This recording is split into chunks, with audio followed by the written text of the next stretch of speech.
and stakeholders, we do not yet have a quorum, so if you have seen a commissioner, could you encourage them to make their way to the dais? Calling all commissioners.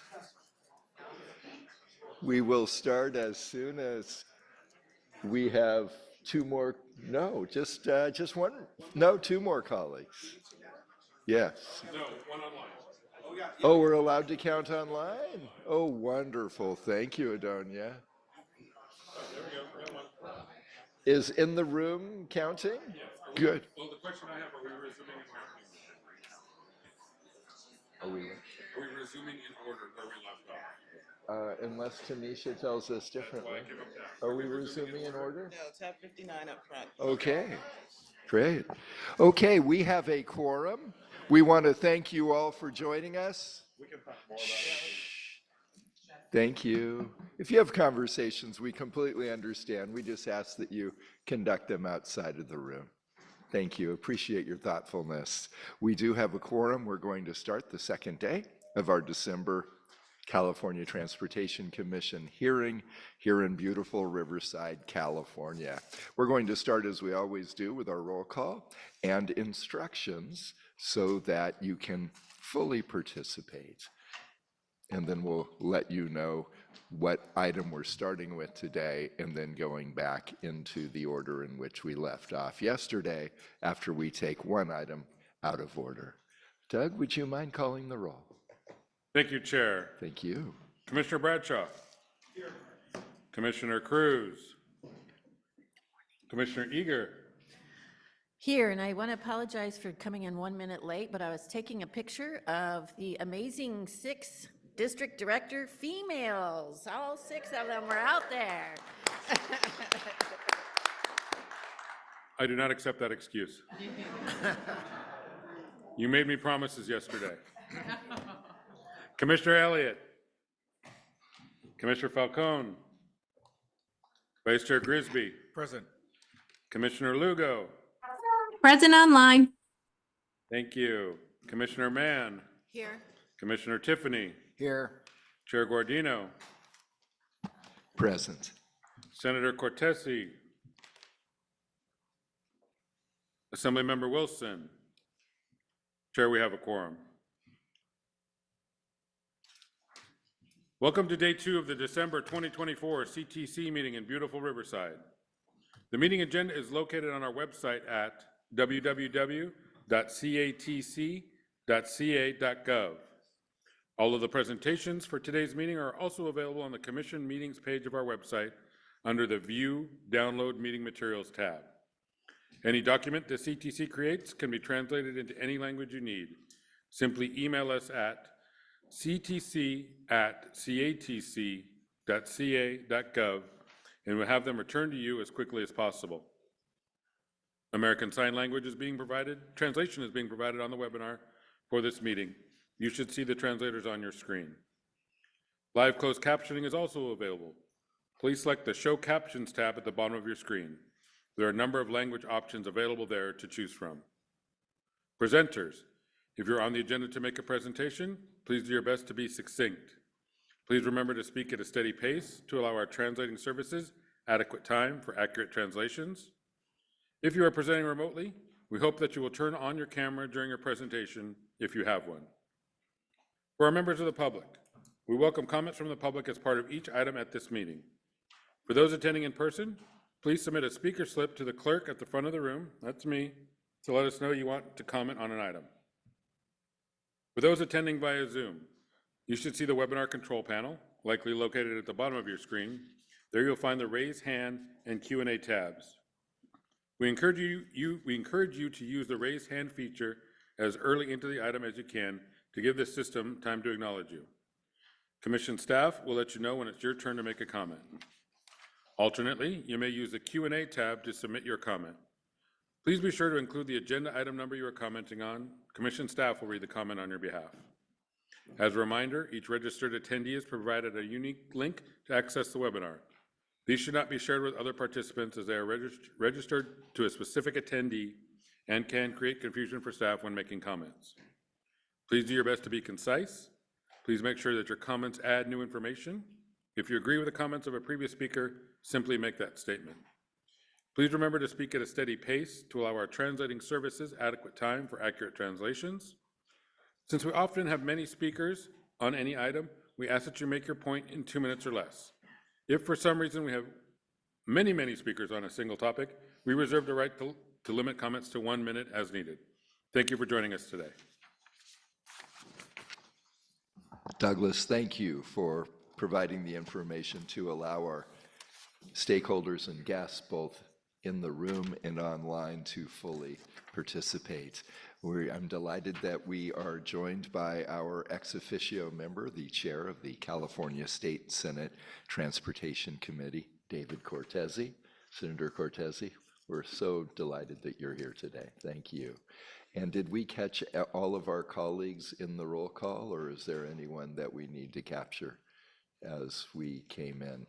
No, we're still missing Commissioner Falcone. If and when she shows up, we'll note it on the roll. Great, and she is here, and I'm sure she'll be in momentarily. Thank you, Doug.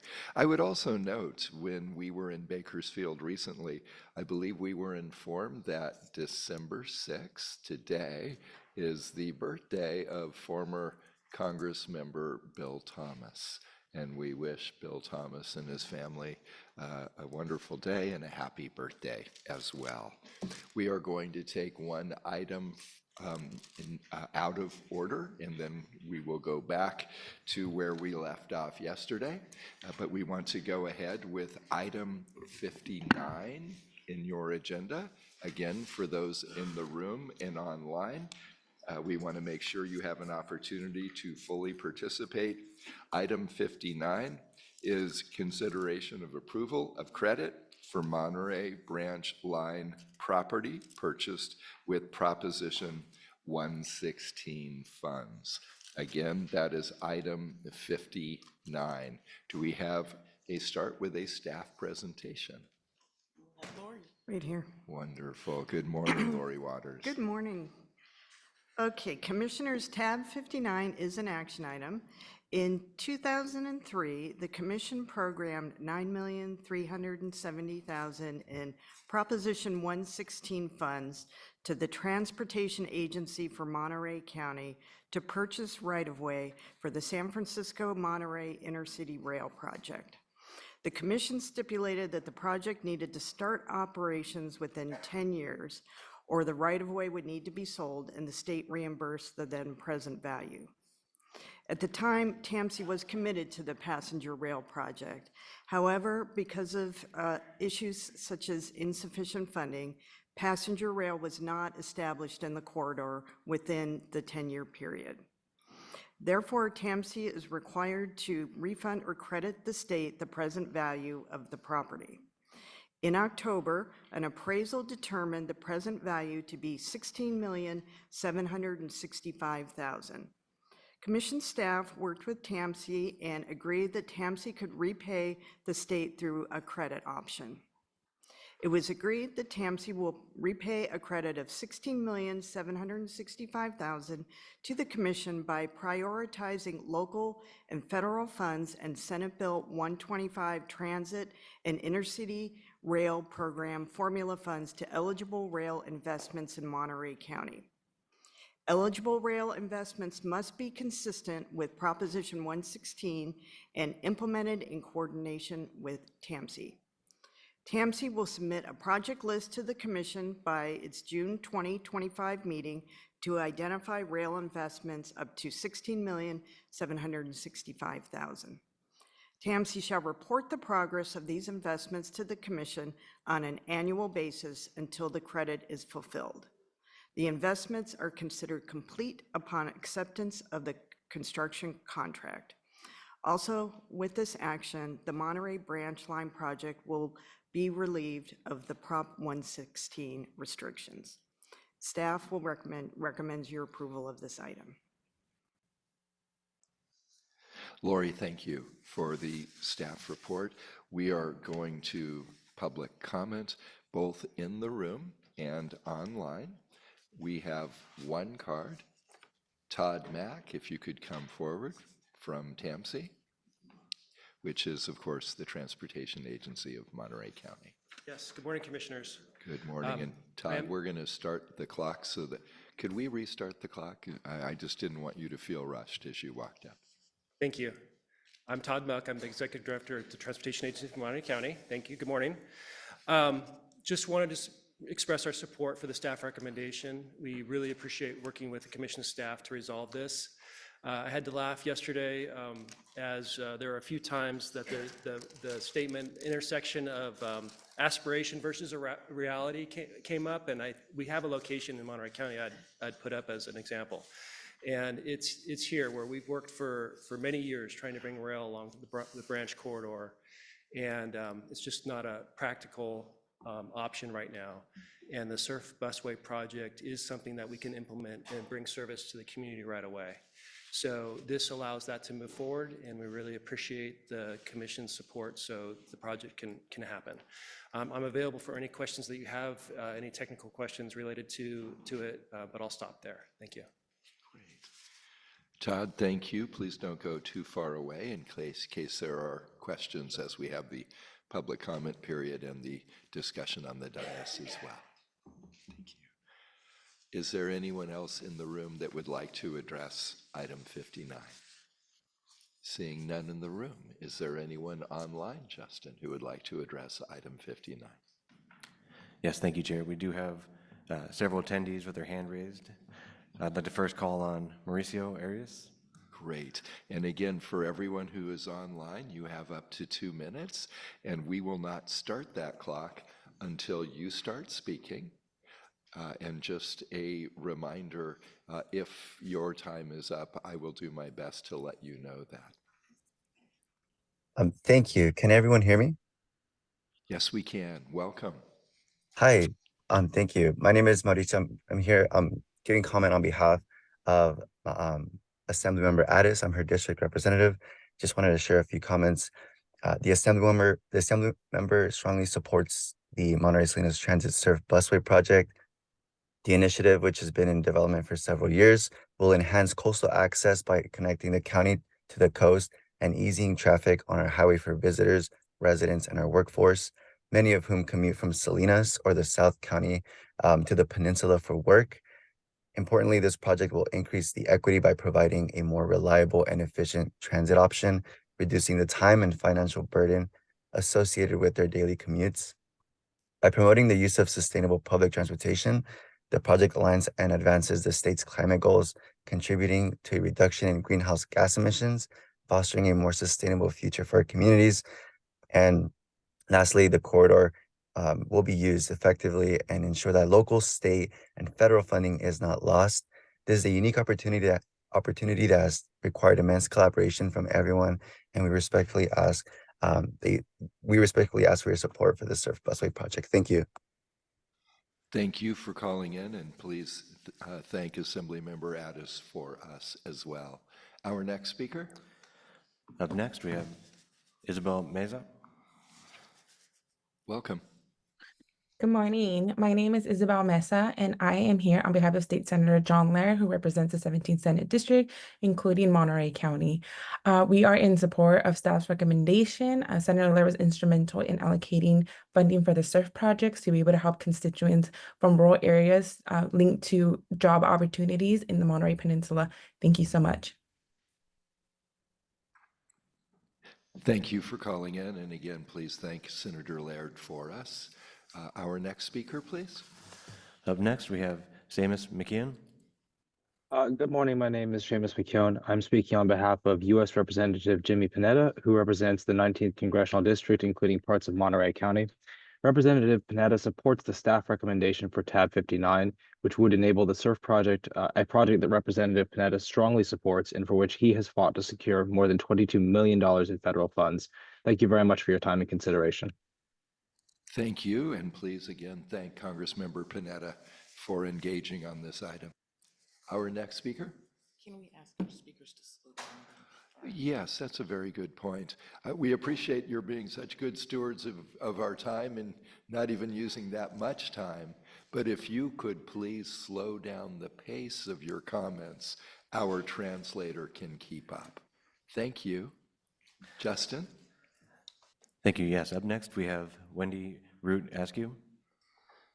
Hello, and thank you for the opportunity to speak. My name is Wendy Root Askew. I am the District 4 representative on the Monterey County Board of Supervisors, as well as on the Executive Committee for the Transportation Agency of Monterey County. I had the opportunity to sit in the transit corridor traffic this morning for about an hour. And I want to call in today to support the staff recommendation and to thank the staff for working with our local folks to come up with this recommendation. We remain fully committed here locally to the vision of rail along this corridor.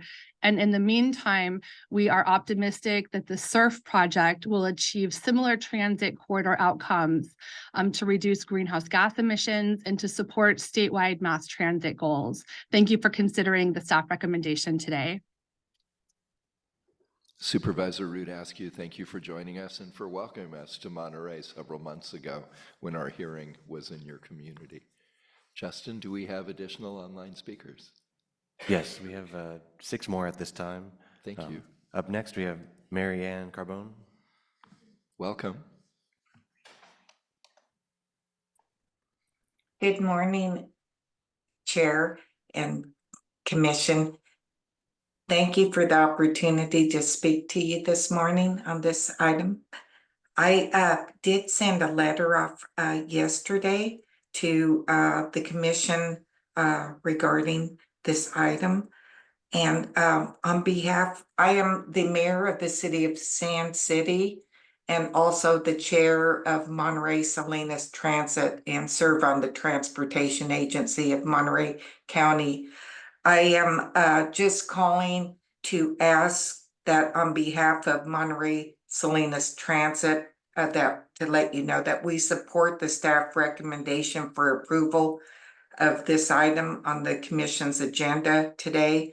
And the item is to approve a credit for the Monterey branch line property purchased with the Prop 116 funds. I will say that this here, you know already, this is a 5-mile busway parallel to the congested Highway 1 and integrates line 20 Monterey Salinas service. And that this here line will help support local goals for better public transit, support equity in transportation, and serve disadvantaged communities. And especially I look at the Salinas Valley. So I once again ask that you support this item, and thank you very much for your consideration. Thank you for participating. Justin, our next online speaker. Yes, up next, we have Mike Labarbe. Welcome, Mike. Hi, my name is Mike Labar. I'm the mayor of King City, TAMC Board Past Chair, TAMC's Rail Policy Committee Chair, MST Board Member, and member of the Coast Rail Coordinating Council. Expanding public transit and passenger rail service is very important to me. I greatly appreciate staff's work and support their recommended action in tab 59. Thank you, Chair and Commissioners, for your consideration. Thank you for joining us, Mayor. Up next, we have David Schoenbrunn. Welcome, David. Thank you. I am Vice President of the Train Riders Association of California. We were sponsors of Prop 116 back in 1990. I'm here to ask you to reject the staff recommendation for a deal with TAMC. I'm here to make 2 points. First, my organization is unable to find any statutory authority in Prop 116 that would empower the commission to approve the proposed resolution. Second, we believe the proposed resolution to be contrary to the intent of the electorate in approving Prop 116. The proposed resolution will push back the implementation of passenger rail for decades, if not forever. The Train Riders Association of California has presented TAMC with a low-cost, practical plan for implementing passenger rail now.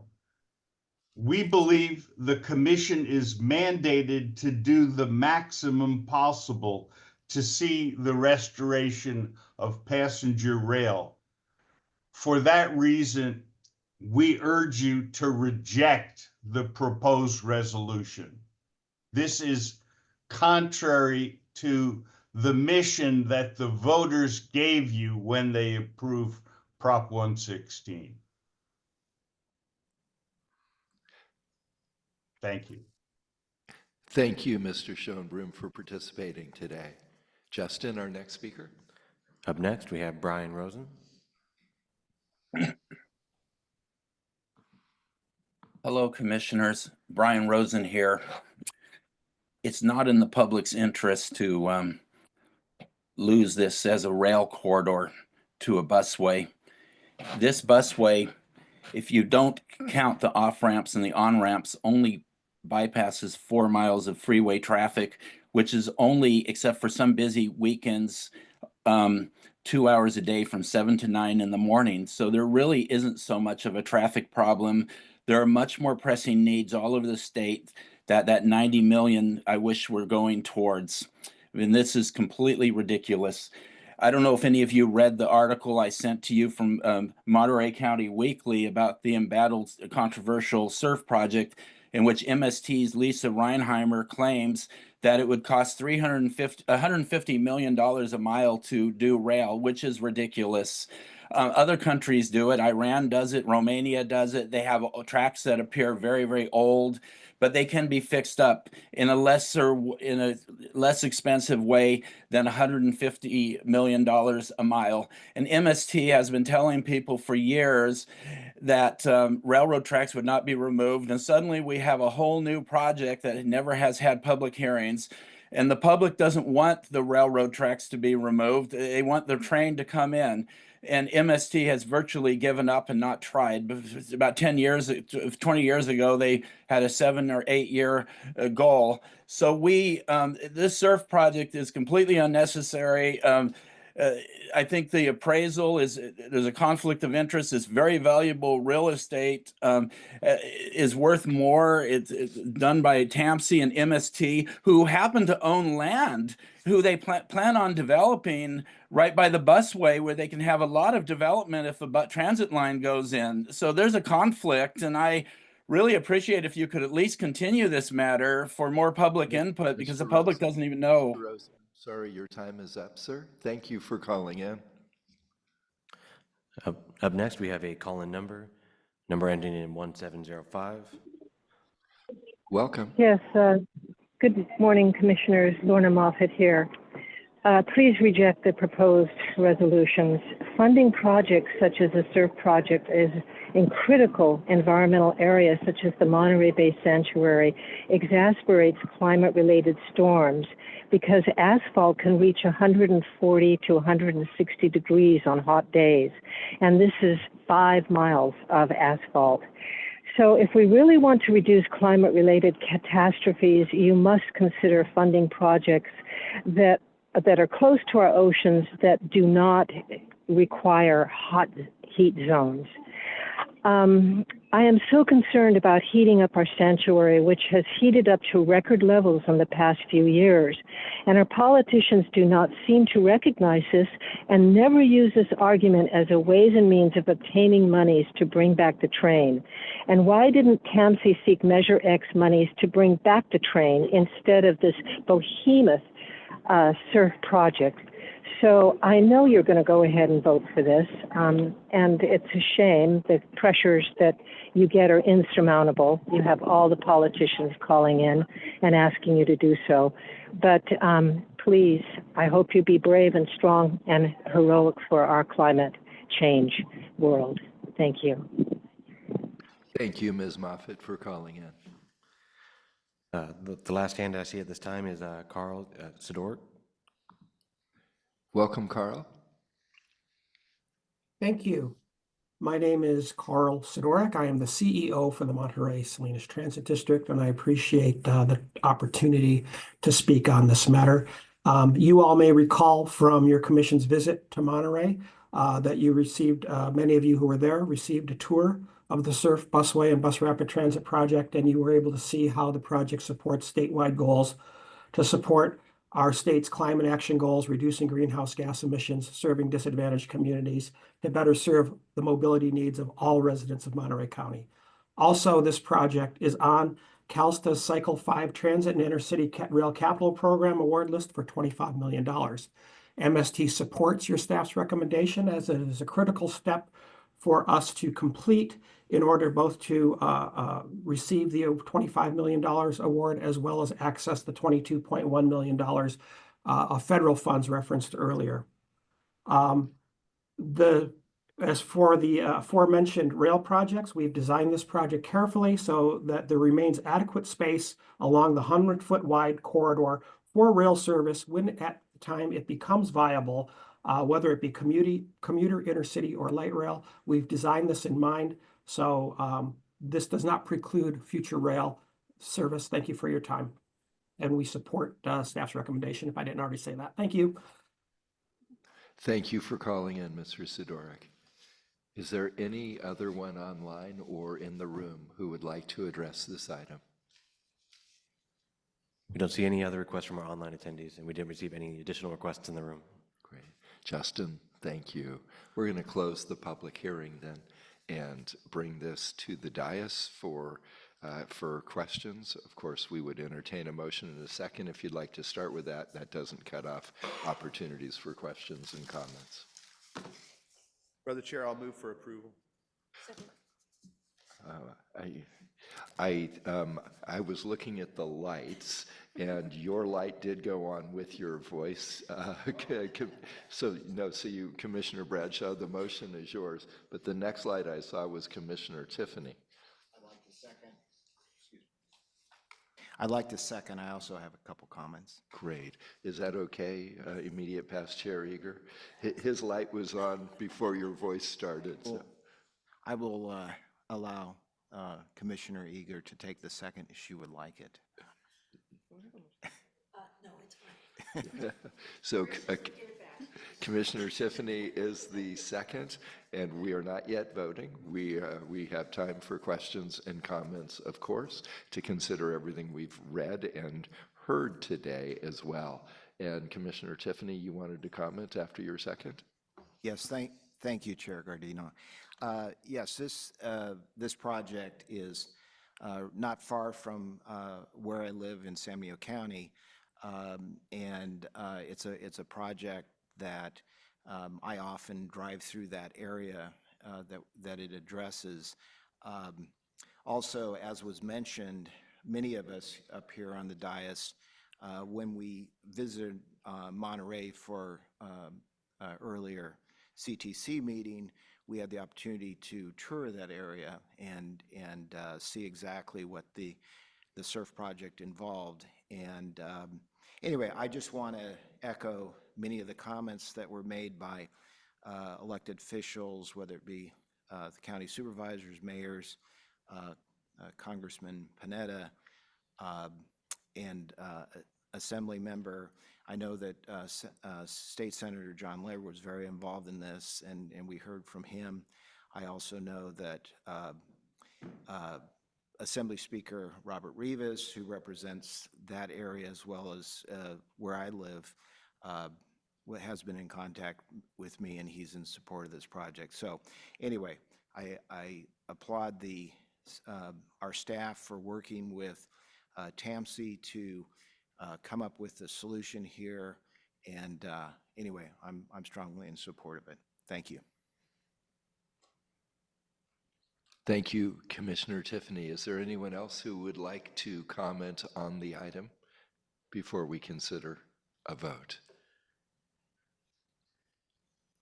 Seeing none, we'll go ahead. We have a motion and a second on item 59 on the SURF project. All those in favor? Aye. Opposed? Abstentions? That passes unanimously. We're going to move forward now with where we left off yesterday, which is tab 20. And Anya, I believe you're coming forward. Yes. Good morning. Good morning, Commissioners. Tab 20 is an information item to update you on the 2024 Transit and Intercity Rail Capital Program Grant Awards. Anthony Cerna is joining us online, and he is the California State Transportation Agency's Policy Advisor for Rail and Transit, and he will present this item. Anya, thank you. Anthony, welcome. Good morning, Commissioner. Thank you for having me today. So just have a quick set of slides here. Can you all see the presentation on the screen? Yes, we can. Okay, great. So yeah, as Anya mentioned, my name is Anthony Cerna. I'm a policy advisor for Rail and Transit at the California State Transportation Agency. And this is just a quick overview on the 2024 Cycle 7 TIRCP awards. Next slide, please.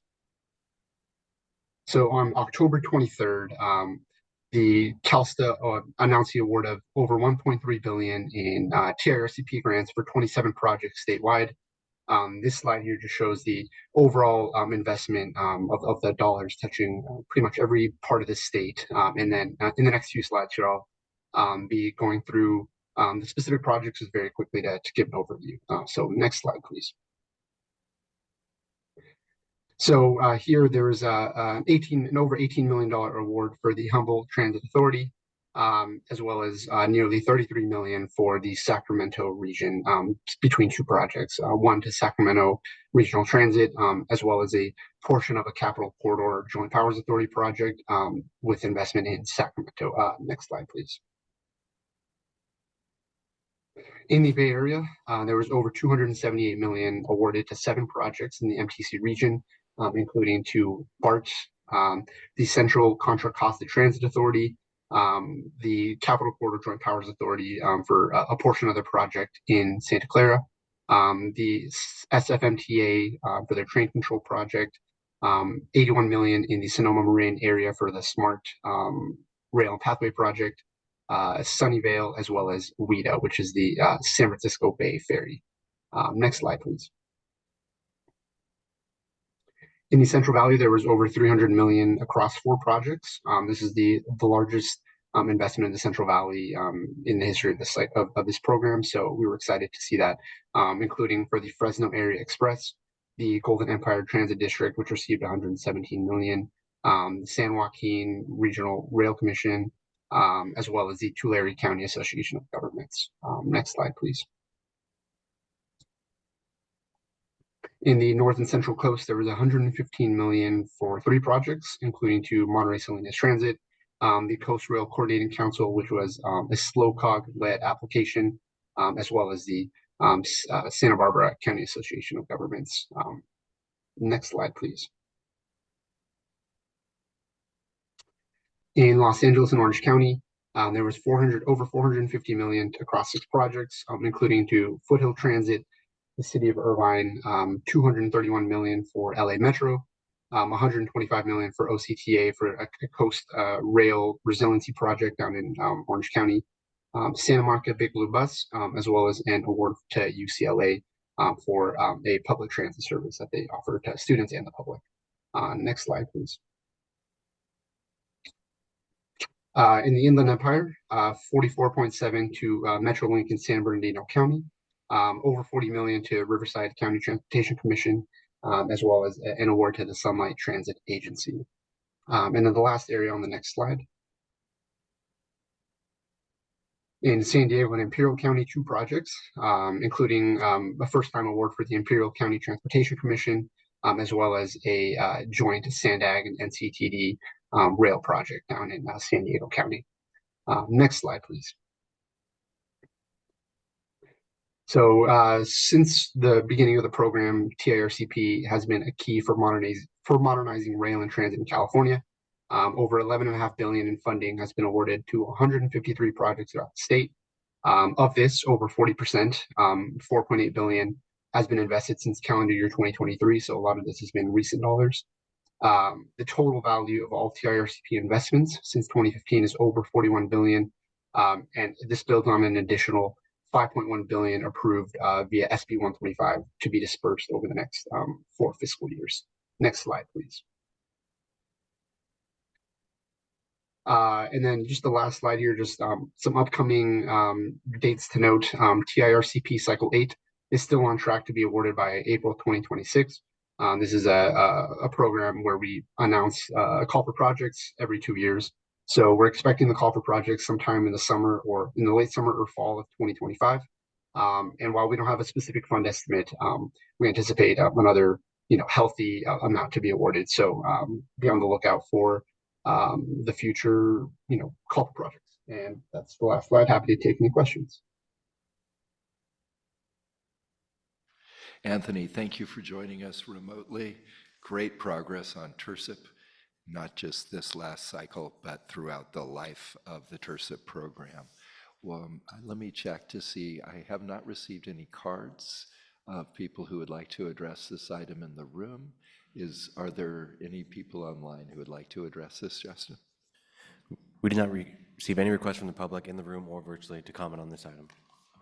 Okay, then we'll bring this to the dais. Comments, questions? I see the light of Leanne Eager next to me. Thank you. Just real quickly, I just wanted to congratulate you. The spread across the state was absolutely amazing to see the money going to almost every part of the state of California, and certainly that's our goal, is to make sure that nobody gets left behind. And I think you mentioned that this was the largest concentration of money going to the Central Valley, and I know the Central Valley folks have been really concentrating on getting together and applying to these things together. So I'm thrilled to see it come to fruition, and certainly across the entire state. So thank you. Thank you, Past Chair Eager. Would anyone else like to comment on this item? Yes, Vice Chair Crisby. I just want to add to what Past Chair Eager just said. Congratulations on this TIRCP round. Just want to call out that the $130 million going to the SFMTA will help them move beyond floppy disks, which is how they're, yeah, seriously. So really important money, and congratulations again.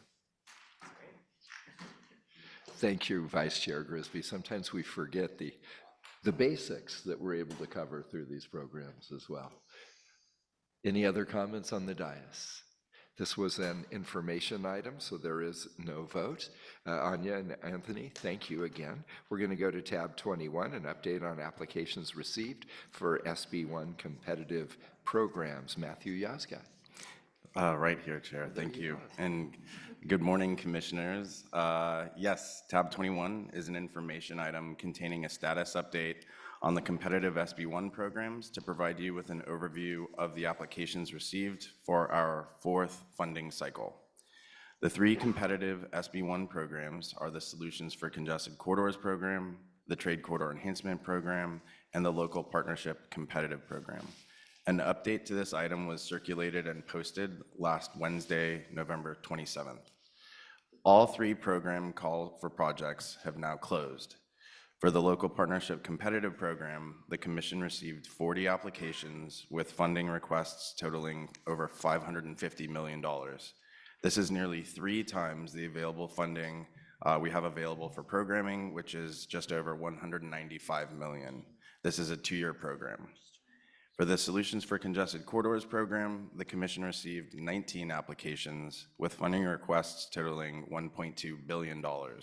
Again, this is nearly 3 times the available funding we have for this program, which is $480 million. This is also a 2-year program. For the Trade Corridor Enhancement program, the Commission received 43 applications with funding requests totaling $1.35 billion. This is nearly twice the available funding we have for this program, which is just under $750 million. This is also a 2-year program.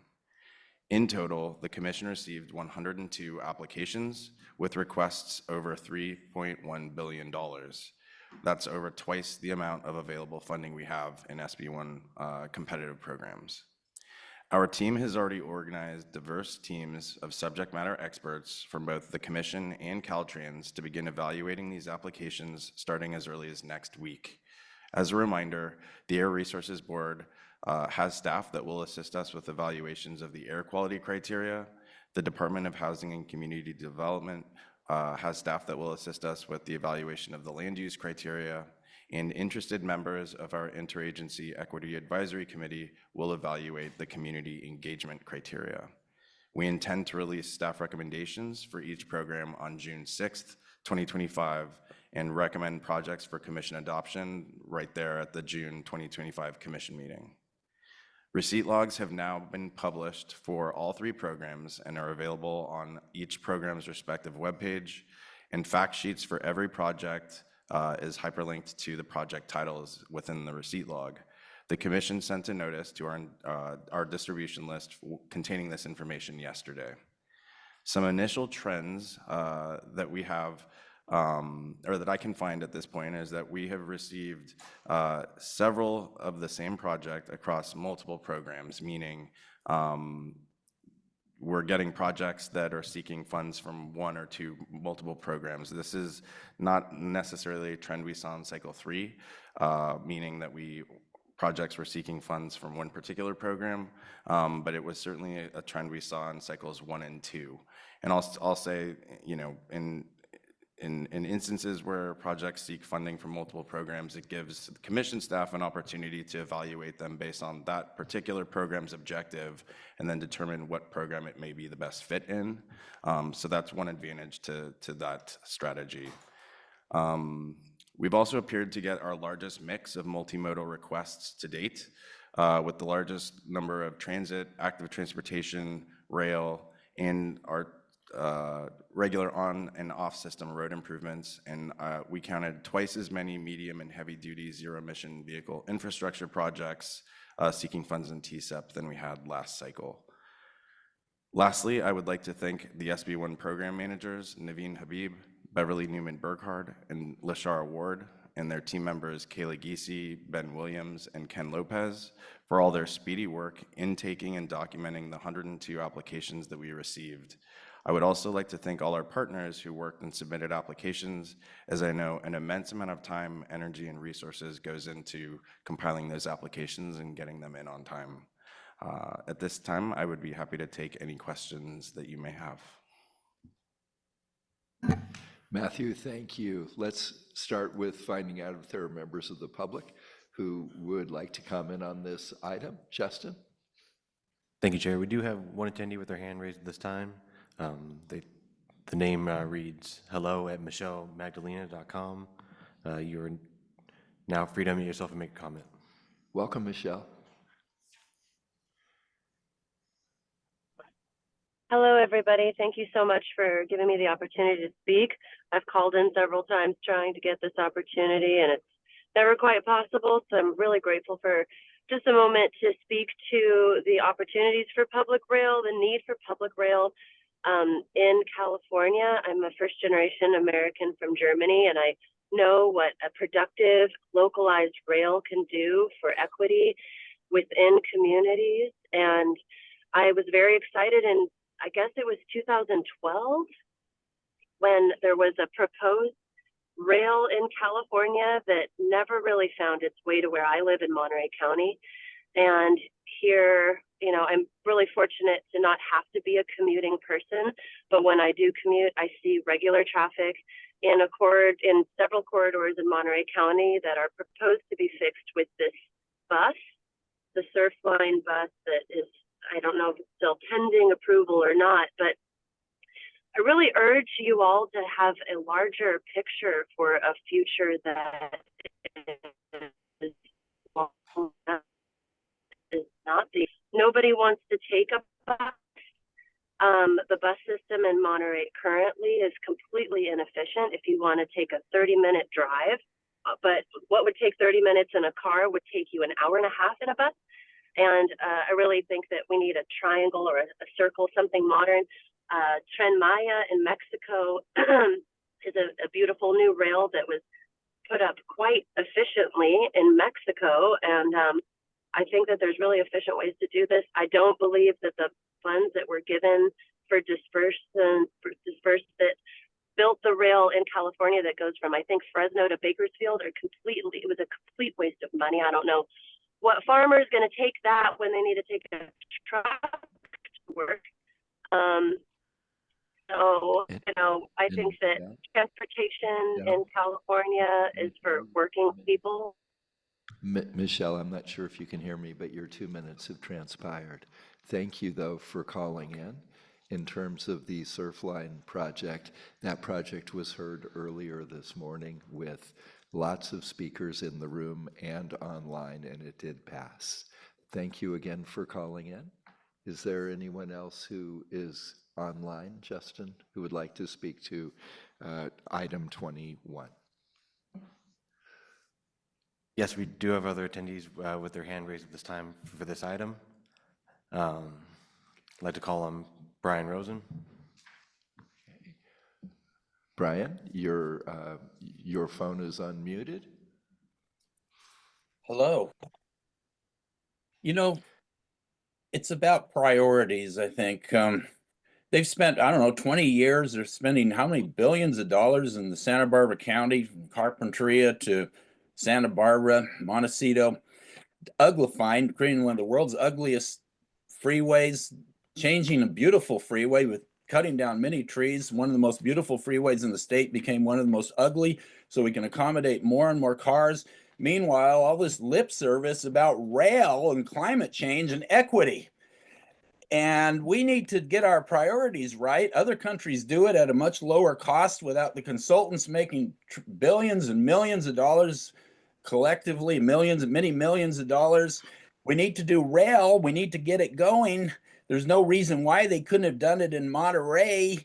And that now we have this very destructive and equity. Oh, yeah, right. The perfect equity to get to the beaches and marina from the Salinas Valley. And there's 10 people using the bus. I mean, this is crazy. I'm just so tired of all the lies and doublespeak of the politicians, and so is the public tired. And we, the public, just get mowed over by all of you, and you act so nice to us, your staff members do, but we're not getting what is in our interest. We're getting highways, we're getting more and more traffic, more and more environmental destruction, all in the name of equity in the world of universal deceit. Telling the truth is a revolutionary act, said George Orwell.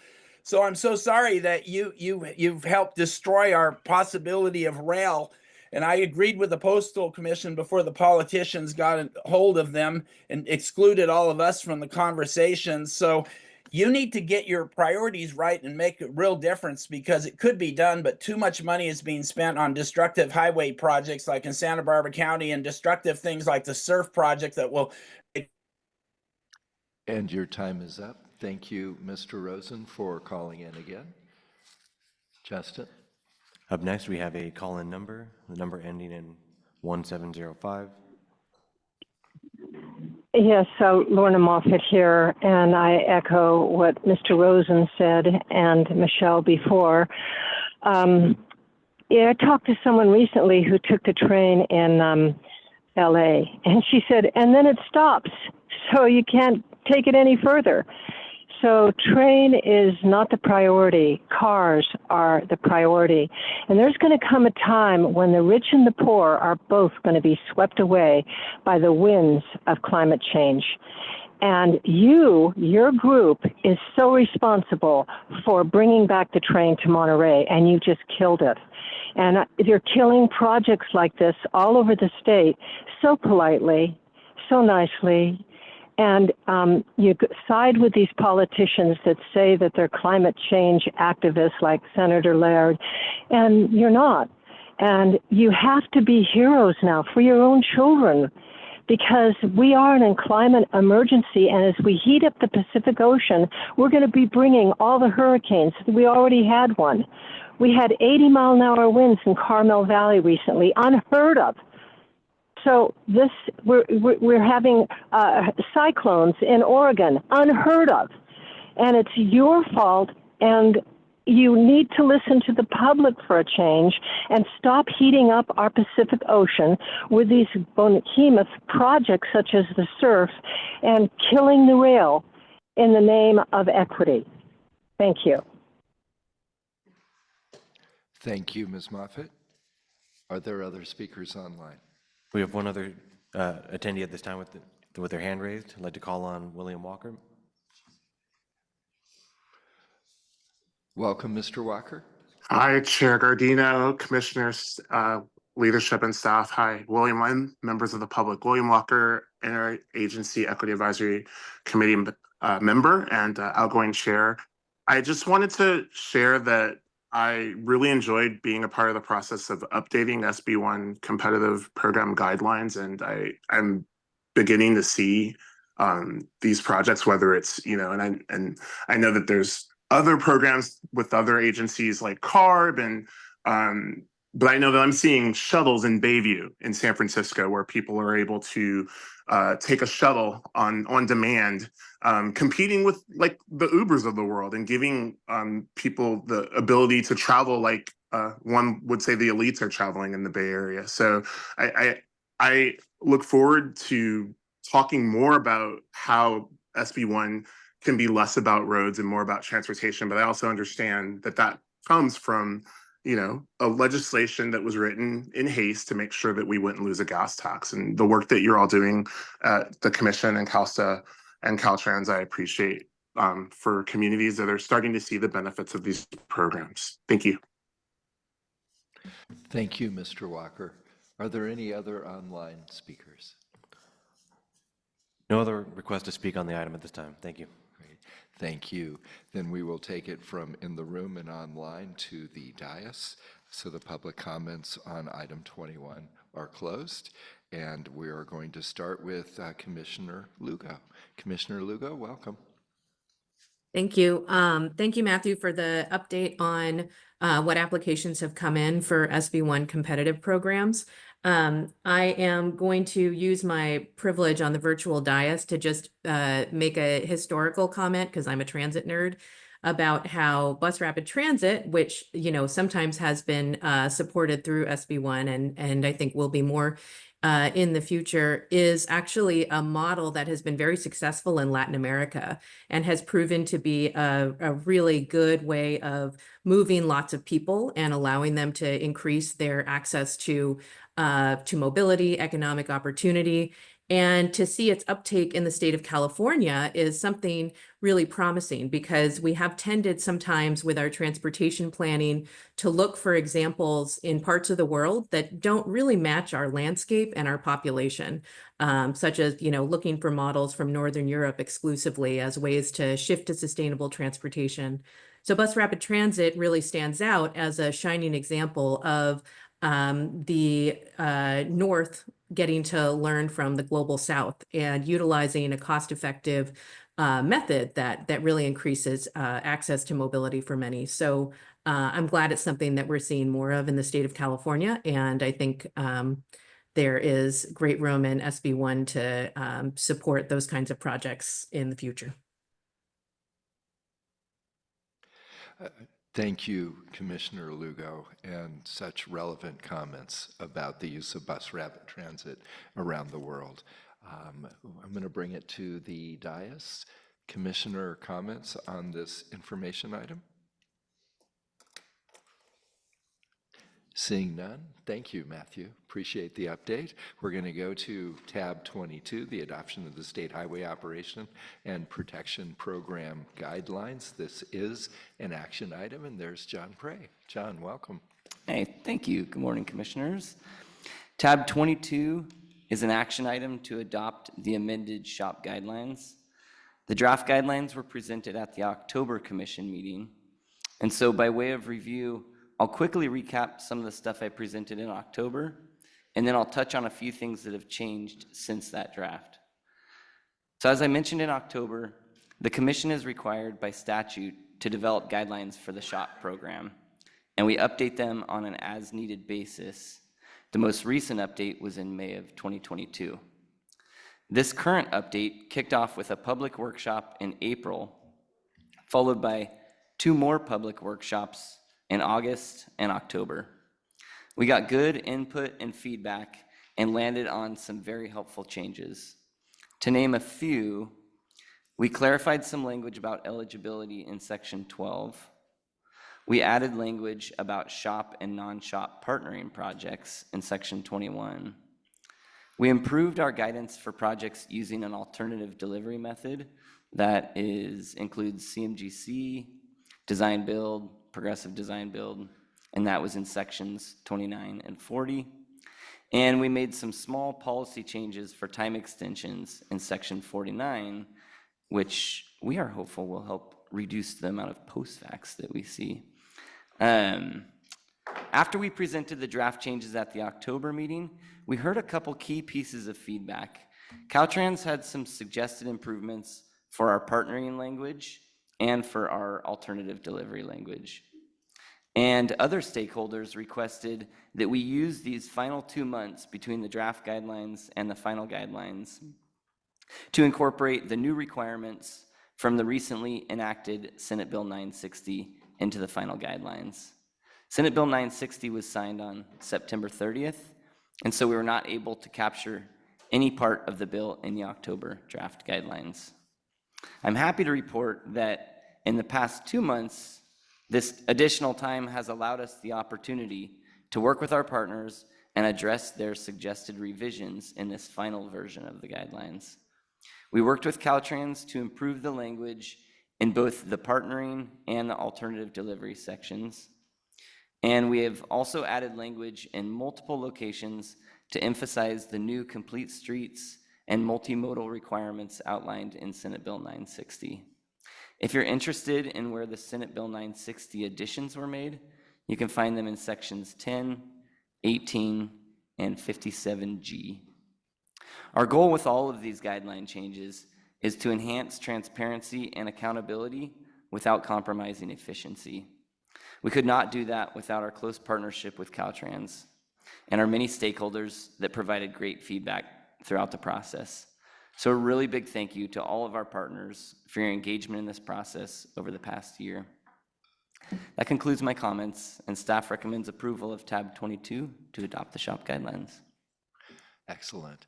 John, thank you. We're going to see if we have any cards in the room or speakers online. I'm not seeing any cards in the room. Justin, do we have anyone online? Yes, we did receive one written comment. This comes from Jordan Brazil. They write, "Good morning, Commissioners. This is Jordan Brazil with the Coalition for Clean Air. We just wanted to say thank you for thoughtfully incorporating our suggested changes. We greatly appreciate your attention to and consideration of our input on Policy Matter 22. Thank you." And that concludes all requests to comment on the item. Great. Chair, I have a written comment as well I received via email I'd like to read, if that's okay with you. Please. Thank you, Douglas. Thank you, Chair. On behalf of Climate Plan and our partners, we appreciate the updates to the shop guidelines since the draft was presented in October to reflect new mandates for complete streets and transit priority in SB 960. We also appreciate the updates to clarify eligibility and ensure transparency in combining shop and non-shop funds on a project. We support the recommendation by Senator Wiener in his letter for a future CTC meeting item or workshop with CTC and Caltrans to discuss SB 960 implementation. We look forward to working with the CTC and Caltrans on SB 960 implementation to ensure highway maintenance funds create safe and convenient travel options for all users of the state highways. Thank you, Jeannie Ward Waller, Climate Plan Coalition. Thank you, Douglas, and thank you, Climate Plan Coalition.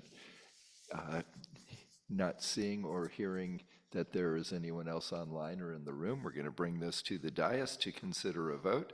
Of course, looking for a motion and a second in any conversation that commissioners would like to have. Moved. Thank you, Vice Chair Frisbee. Is there a second? Second. Second by Commissioner Bradshaw. And discussion? Lights have seemed to have gone off, so we will see if there is a vote. And Commissioner Lugo, we always look to you as well, since we don't have a light for you if you have a comment or wish to make a motion. With that, all those in favor, please say aye. Aye. Opposed? Abstentions? That passes unanimously. Item 23, Vehicle Weight Safety Study Update and Task Force Membership Recommendations. This as well is an action item. Laura Pennybaker. Brother Chairman, I'm sorry to interrupt, but Please do. I would like it on the record that I'm voting yes strongly for John's sweater today. To uplift it. Nice. Yes. Well played.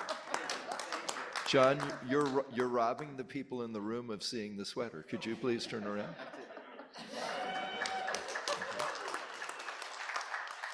That's actually a separate motion, and I'm not sure you're going to get a second. But, oh, there is a second. Good. John, it's unanimous. Good. Thank you. Thank you, Commissioner Bradshaw. We're going on to item 23. Laura Pennybaker. Good morning, Commissioners. I will start by apologizing for my lack of festive holiday attire. I'll endeavor to do better next year. And then while the PowerPoint presentation for this gets queued up, I'll just let you know this is an action item that will provide a status update on the vehicle weight safety study and will request your approval of the proposed task force membership. Next slide, please. So Assembly Bill 251 directs the Commission to convene a task force to study the relationship between vehicle weight and injuries to vulnerable road users.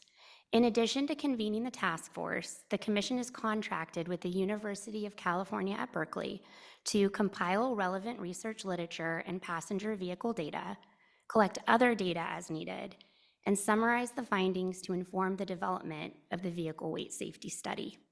Next slide, please. Now, in terms of timeline for this effort, we executed the contract with UC Berkeley for academic support back in August. Staff is here today to request approval of the task force membership. The task force is anticipated to kick off in January 2025. Staff will then facilitate task force meetings and public workshops on an as-needed basis through early 2026. Staff anticipates circulating the draft vehicle weight safety study for public comment in fall 2025, and staff anticipates presenting the final proposed vehicle weight safety study to the Commission for approval in December 2025, after which it would be submitted to the California Legislature. Next slide, please. Now, in terms of proposed task force membership, the task force is required per law to consist of state agencies, local transportation agencies, safety advocates, and representatives from the automotive industry. The organizations listed offer relevant and diverse subject matter expertise and perspectives that we believe will help carry out this effort. Now, in addition to the task force member organizations themselves, staff is committed to working through the broader networks of these task force member organizations, as well as with any other agencies, organizations, and the public as needed throughout this process. I did want to take a moment to recognize the efforts of Commission staff member Bridget Driller, who right up until her maternity leave last month worked very diligently with partners to assemble this very robust membership proposal that's reflected here on this slide. So with that, staff does recommend that the Commission approve the membership for the task force study as reflected on the screen. If you want to go back, Brandy. No problem, I should have mentioned that. So yes, we do recommend your approval of membership as reflected on the screen and in attachment A of the book item, and to direct staff to convene meetings of the task force as necessary. That concludes my presentation. Happy to take any questions you may have. Laura Pennybaker, thank you for your hard work on this. And we are going to find out first if there are any cards in the room, and then we're going to discuss something else after we're done with this item. But are there any cards in the room or people calling in? We did not receive any requests in the room or virtually to comment on the item. Great. Then we're going to close the public hearing, bring it to the dais. Is there a motion? I will move, and also thank you, Laura, for an extensive list, and certainly adding the Farm Bureau was a great addition, so I appreciate that. Thank you. Great. Past Chair Eager has the motion. Is there a second? It looks like Commissioner Falcone's light is on. Is that a second? Thank you, Chair, and I want to second with a comment. I disagree with you, Laura. You are wearing festive colors, so own it. And yes, best wishes on commencing this work. Thanks for undertaking it. Great. And Commissioner Tiffany. Thank you, Chair. Yeah, I just had a quick comment. And Laura, it's my understanding that in addition to the study looking at the impact of vehicle weight on safety and potential injuries to people, it's also going to be looking at how vehicle weight will impact our roads. And, you know, as we look at the very important part of maintaining our roads and the concern over future costs for maintaining those roads, I think this is also a really important thing to be looking at because electric vehicles and the batteries are much heavier and no doubt will be causing more damage to our roads. So I think that's an important aspect as well I wanted to mention. Thank you, and thank you for your work. Thank you, Commissioner Tiffany. I am not seeing any other lights on the board. We do have a motion and a second. All those in favor? Aye. Oh, I'm sorry. Was there a, forgive me. Oh, Commissioner Mann, my apologies. Thank you. Sorry to delay it. Thank you so much, Laura, for all of your work. So I had kind of two questions. One is more of a procedural question. So once we vote on this list, can you add additional members to the task force?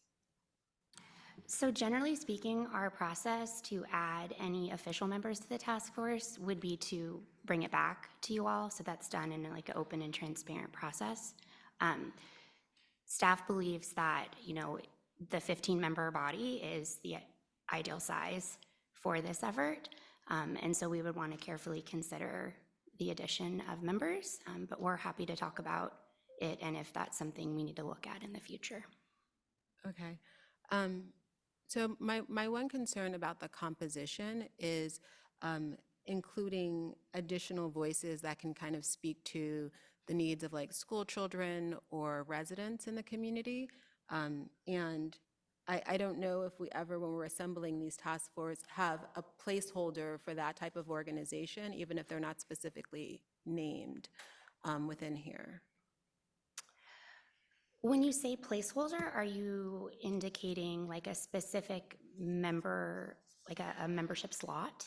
Yes. Okay, so in terms of a slot for that specific perspective, we were envisioning that the organizations such as Active San Gabriel Valley and Streets for All would essentially be our conduit to getting that feedback and to having those voices represented on the task force.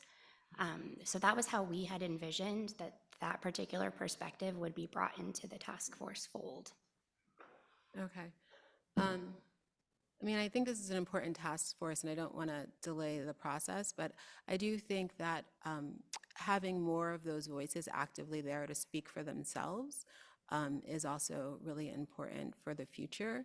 Okay. Because so much of these like traffic collisions and other issues really happen with local residents, and especially when we're talking about schools and the impact on school children. Okay. One thing I would just like to add is that these task force meetings will operate pursuant to Bagley-Keene. They will be open to the public, and staff is extremely committed to making sure that any agency, organization that should have their voice represented at a task force meeting can absolutely be given the opportunity to do so, and we can work very closely, you know, with you and others who want to make sure that this type of feedback is being received, to make sure that those organizations are aware of and can come plug into this process and influence it. Thank you. Thank you, Commissioner Mann. Vice Chair Grisby. Thank you, Chair.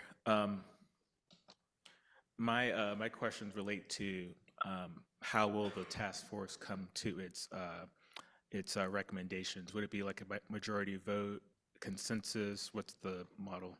That would be option B, consensus. Okay. Consensus is the system that we have tried to use with similar efforts in the past.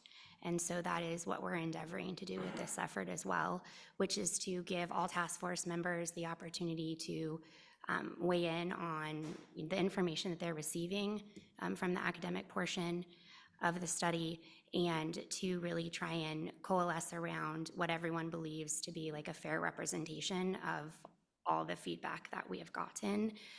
We're not going to be able to agree on everything. That's a given. So I think the idea is that everyone will feel like their perspective has been accurately reflected.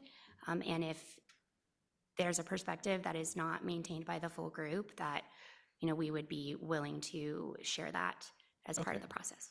So the minority view would be represented in some sort of way? It is certainly our intent to make sure that that happens, that anyone who participates in this process will feel as though their viewpoint was captured in some way, shape, or form. Great, thank you.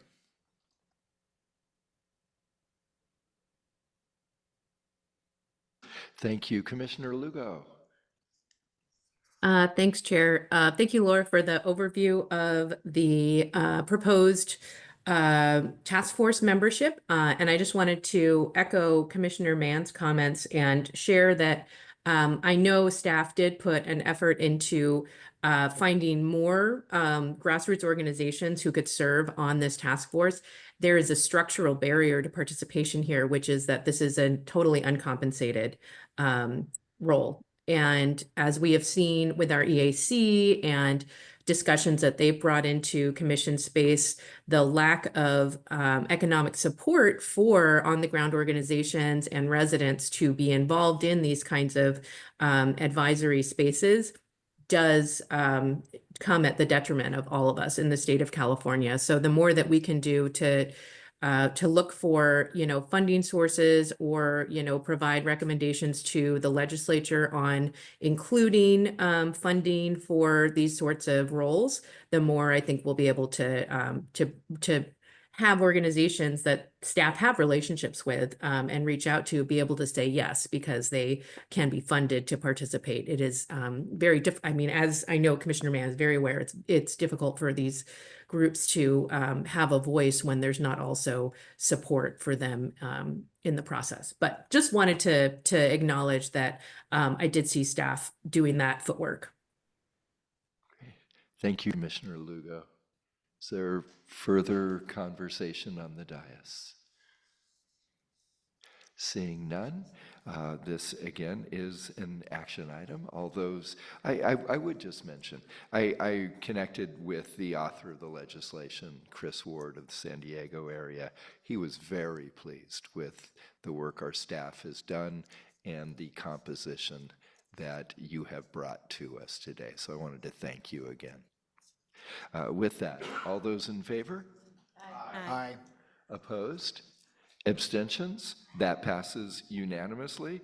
We're going to, before we go into item 24, we did have a time-sensitive item with UC Davis. The Executive Director, Taylor?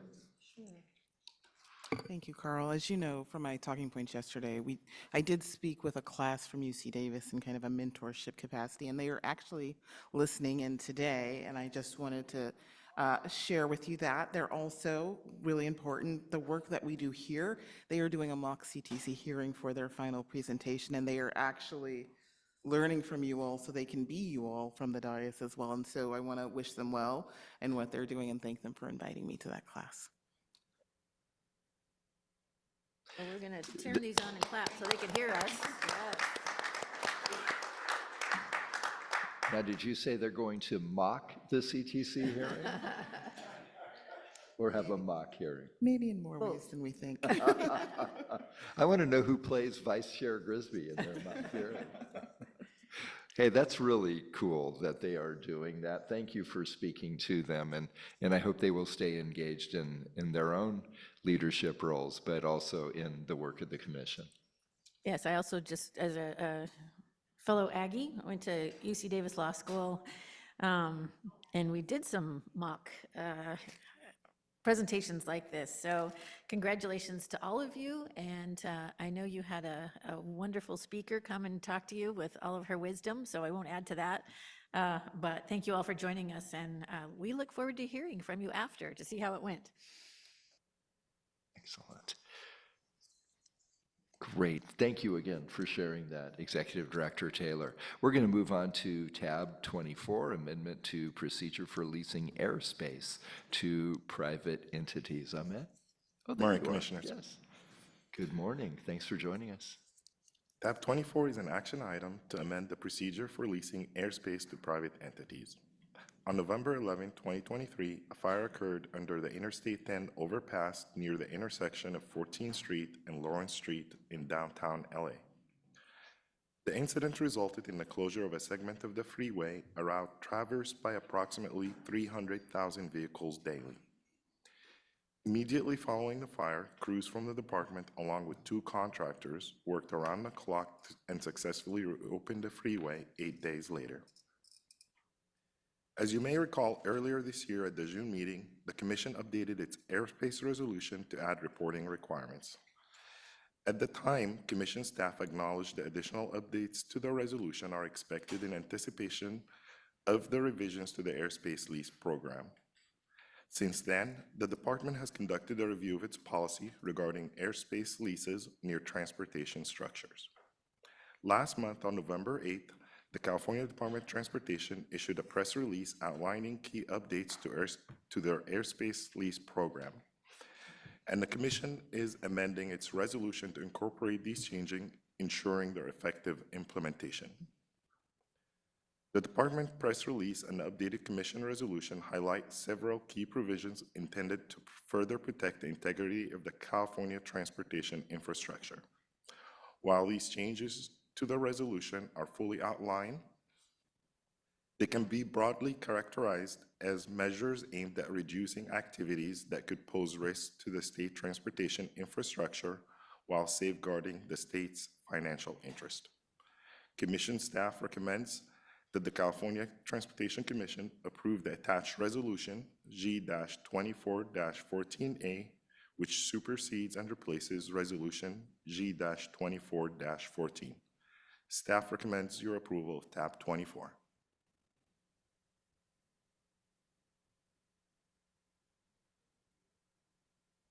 Thank you. Again, my mic was not on, and we do have this as an action item for the leasing airspace to private entities.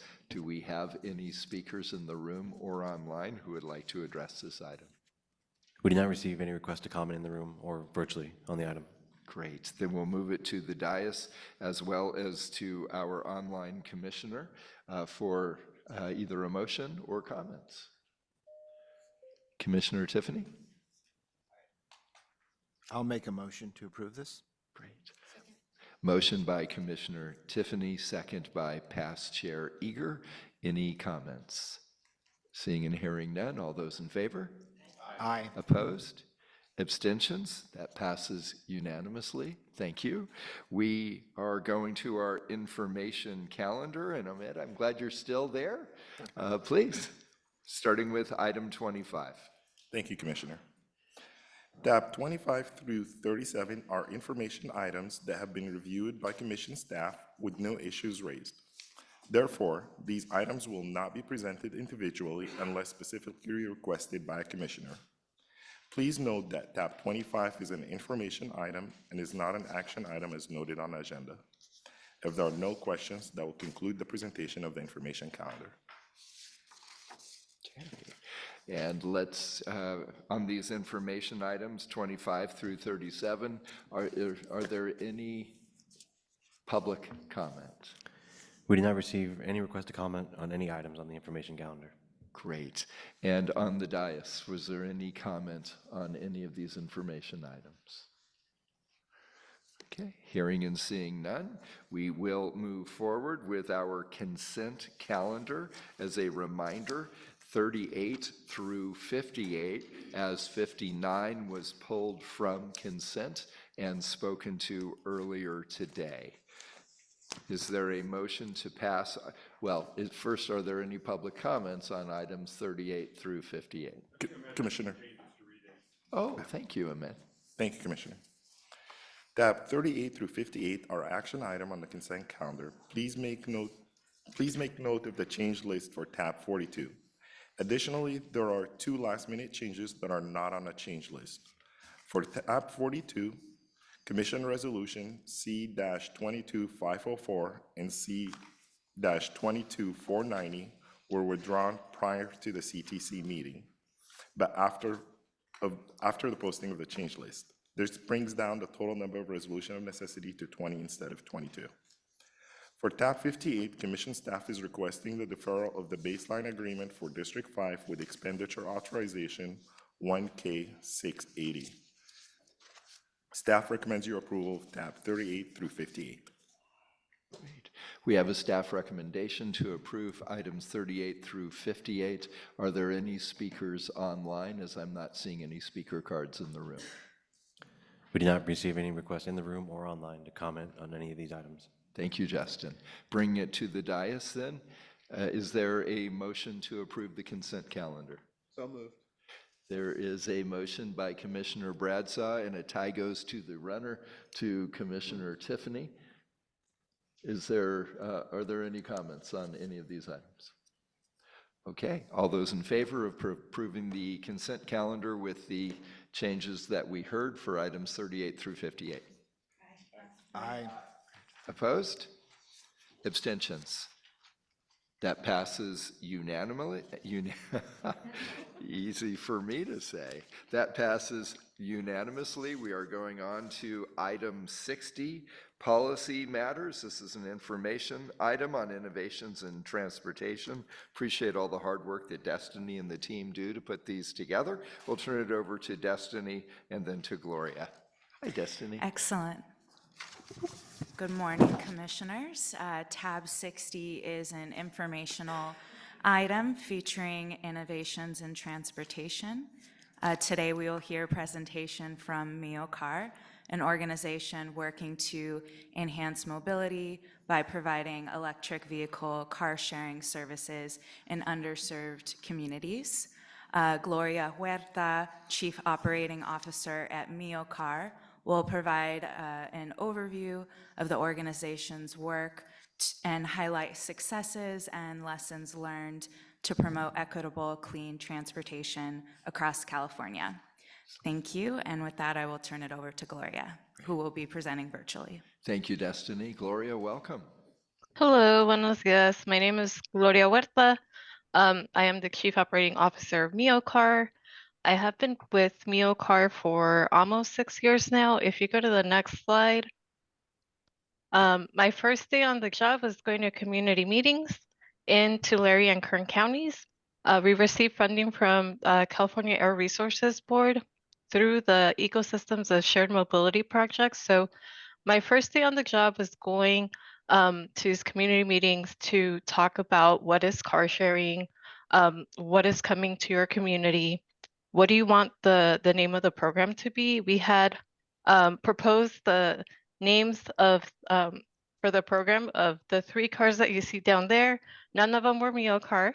MioCar actually stems from those community meetings, and it's a play on play of the Spanglish of the San Joaquin Valley. What we also discussed during the meetings was the pricing, and it has stayed the same since we launched in 2019. Our rates are $4 an hour, $35 for the day.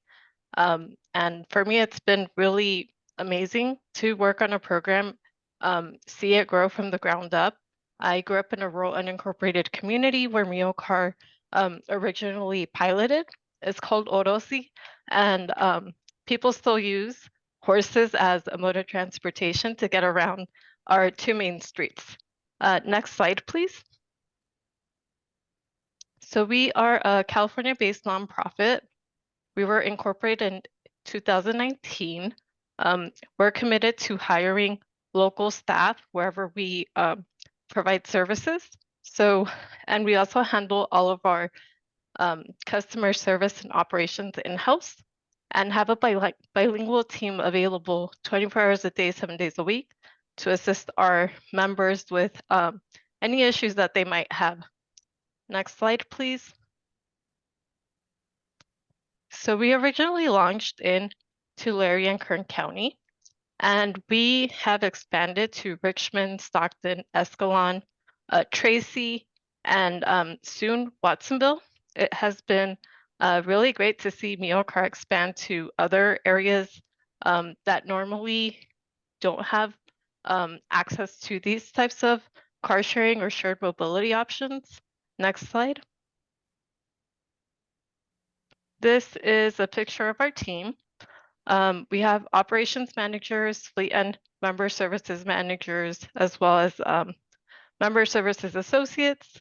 And the majority of our team is bilingual. And like I said, we hire locally. So everywhere where we launch, we have someone that's on the ground that knows the community and understands the transportation issues that might be affecting the areas that we serve.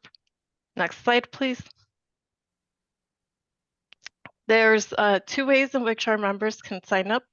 One is by downloading our mobile app. It's called Zev Co-op. Another way to sign up is online. And we do provide RFID cards just in case someone doesn't have access to a smartphone or has spotty service. So they're able to lock and unlock the vehicle using that RFID card, and the app also serves as the phone to lock and unlock the vehicle during a member trip. Next slide. Our rates are $4 an hour, $35 for the day. What's included is 150 miles. Anything over is 35 cents per mile. And we do have a one-time $20 membership processing fee, which gets used to process all of our members' motor vehicle records. And it's also an accountability portion. So our member pays the $20 to join the service. Once they sign up and are approved, that gets given back to them in $20 worth of driving credit for their first trip. Next slide. These are currently the vehicles we have in service: Chevy Bolts and Nissan Leafs. We just procured some Hyundai Konas, and we're currently doing vehicle testing with them before we put them online. Next slide. This would not have been possible with all the partnerships that we have with different organizations, and UC Davis has been very helpful with research. We do a lot of surveys with our members and incentivize them for completing member surveys. Next slide. These are just pictures of outreach events and community support that we've received throughout the past 5.5 years. Next slide.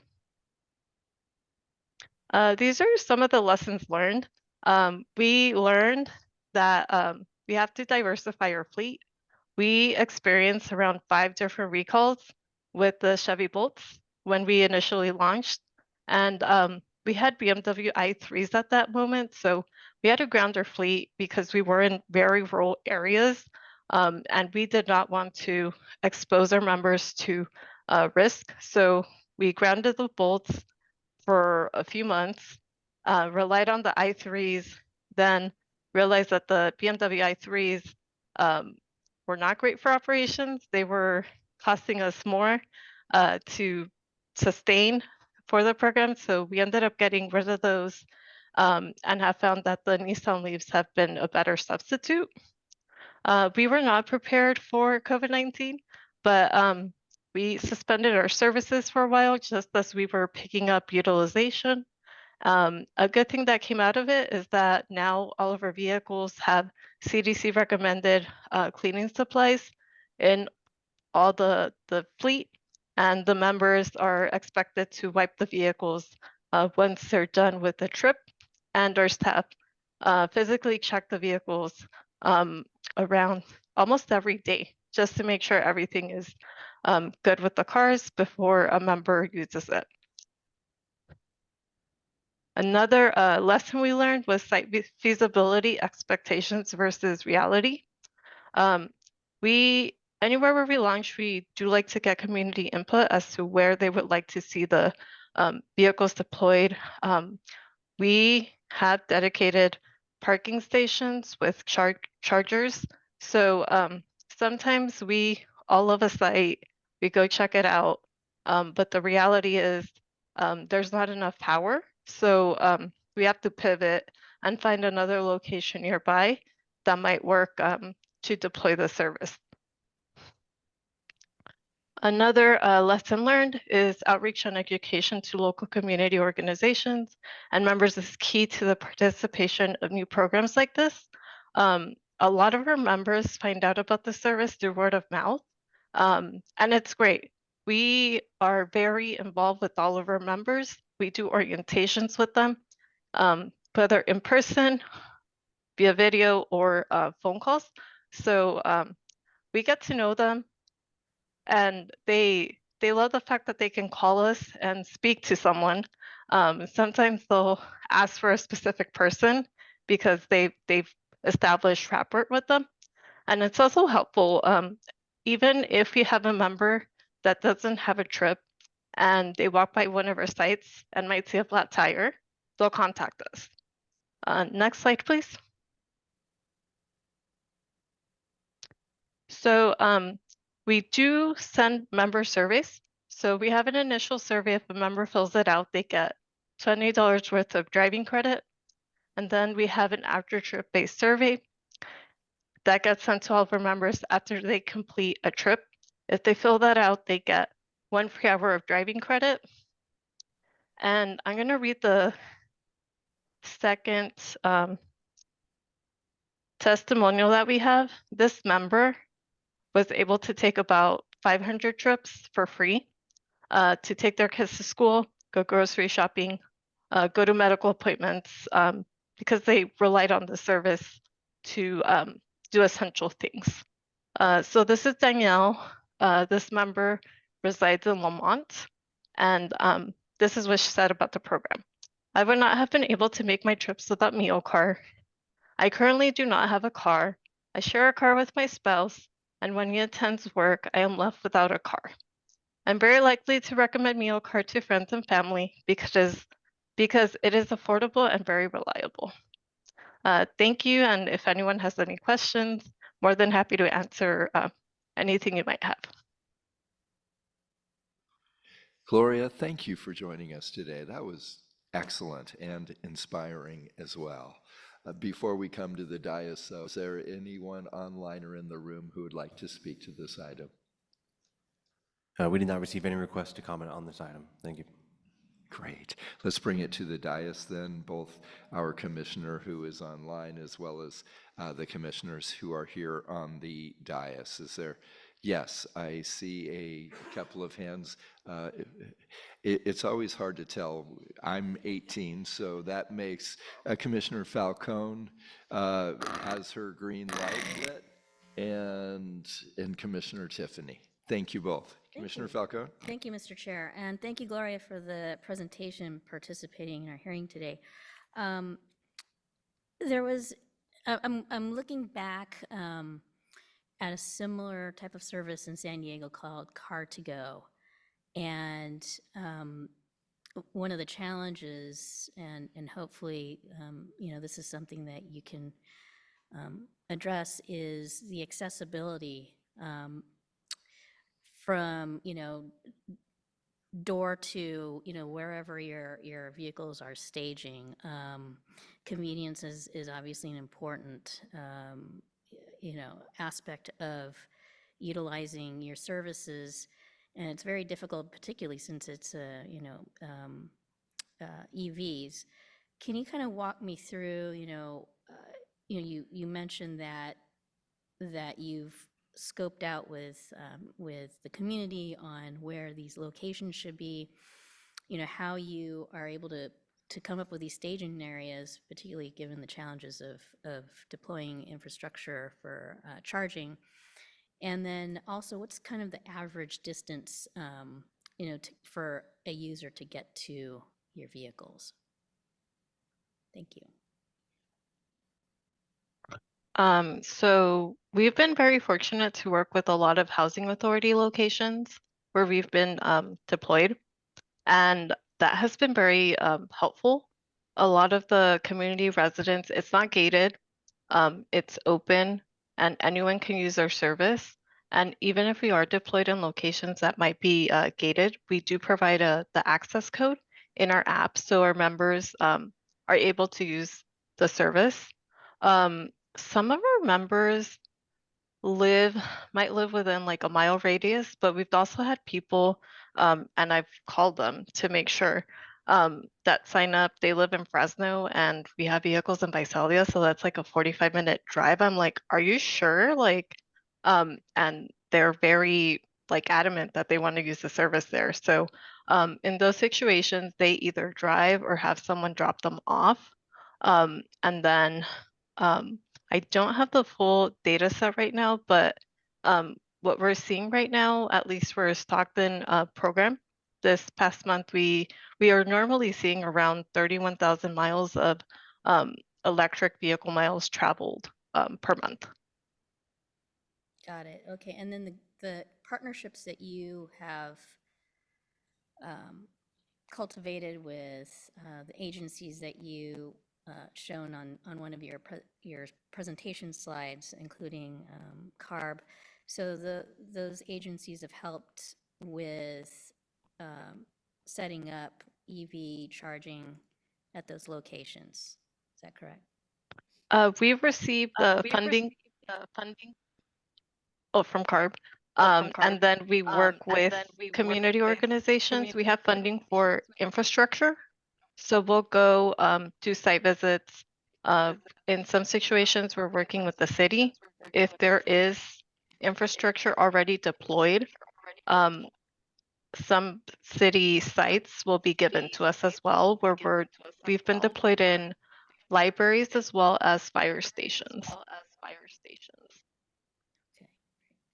Thank you. This is all just my curiosity and education, and just drawing from my observations with a similar service. But it seems like it's very much needed in the communities that you're in, and so I appreciate you and you making the presentation, and Destiny for bringing it up to the commission today. So thank you. Thank you, Commissioner Falcone. Commissioner Tiffany, and then Commissioner Bradshaw. Thank you, Chair Gardino. Thank you for your very interesting presentation, Gloria. A couple questions I'm curious about. First of all, I see where you're going to be soon in the city of Watsonville. I'm curious whether people, for example, just across the border into Santa Cruz County in Pajaro, would also be able to have access, because that is certainly a underserved community as well. That's one question I have. And also, how do communities get you to come to them? I'm certainly interested in the possibility of you serving Hollister, for example, which has similar communities as the Watsonville area, certainly significant farm worker populations. So I'm curious, how do you select where you're going? Thank you. So for the first question, our services open to anyone. So if someone lives in Pajaro Valley, they can use the service in Watsonville. They can use the service in Watsonville. And for the second, and then the follow-up question. And for the second, sorry, I'm hearing some feedback. I'm really sorry. Sorry, I'm hearing some feedback. I'm really sorry. No problem. I hear you fine. But again, I'm just curious, how do you select the areas that you go into? And if a city like Hollister was interested, would they reach out to you? That's what I'm curious about. Thank you. Yeah, if anyone's interested in working with us, we normally have whoever's interested reach out to us, and then we look at whatever funding might be available. We've received a lot of funding through the California Air Resources Board, Sustainable Transportation Equity Project, as well as the Clean Mobility Options. And we've also received funding from the California Energy Commission. But if there's interest in locations that are not interested in grants, we in Escalon currently have vehicles deployed and are getting paid through a different funding source through the transit system.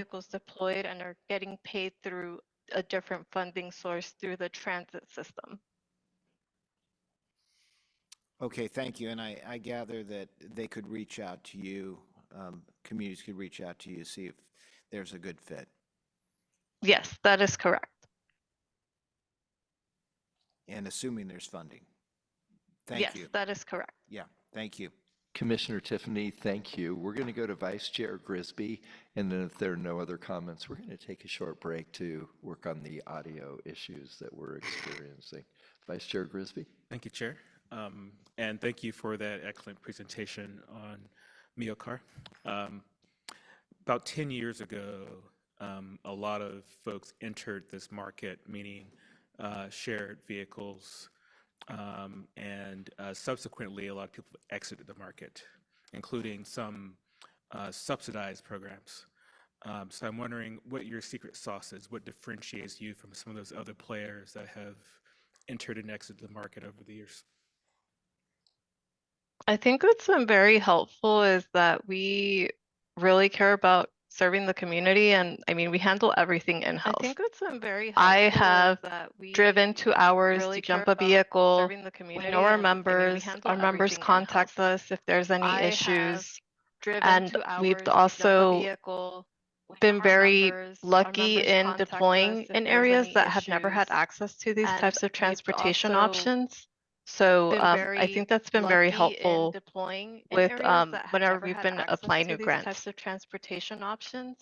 So I think that's been very helpful with whenever we've been applying new grants.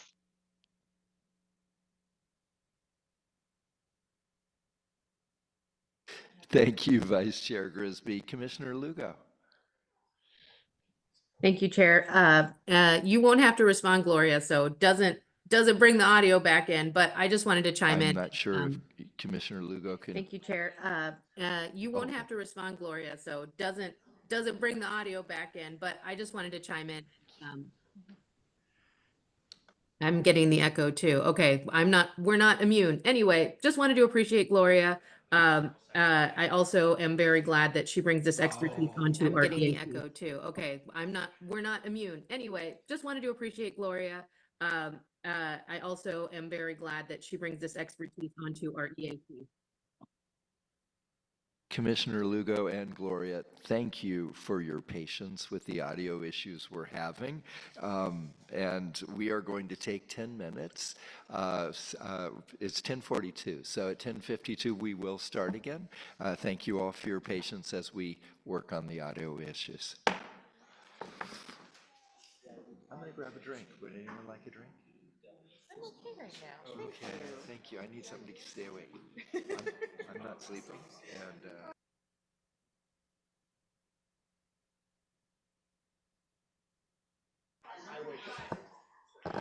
good news, our amazing team has been able to resolve some audio issues that have arisen. Thank you, Brandy. Thank you, Riverside County. That means we are starting again now. Commissioner colleagues, if you can make your way back to the dais. Thank you, appreciate your responsiveness. And stakeholder colleagues, again, we all value the networking time that we're able to work in during breaks. And if you need to continue that conversation, totally understandable. We just ask that you step outside so that we can continue our business where everyone can be heard. Thank you all. We're going to gavel back in to continue our December 6th meeting. I believe we are on item 62, correct? 61.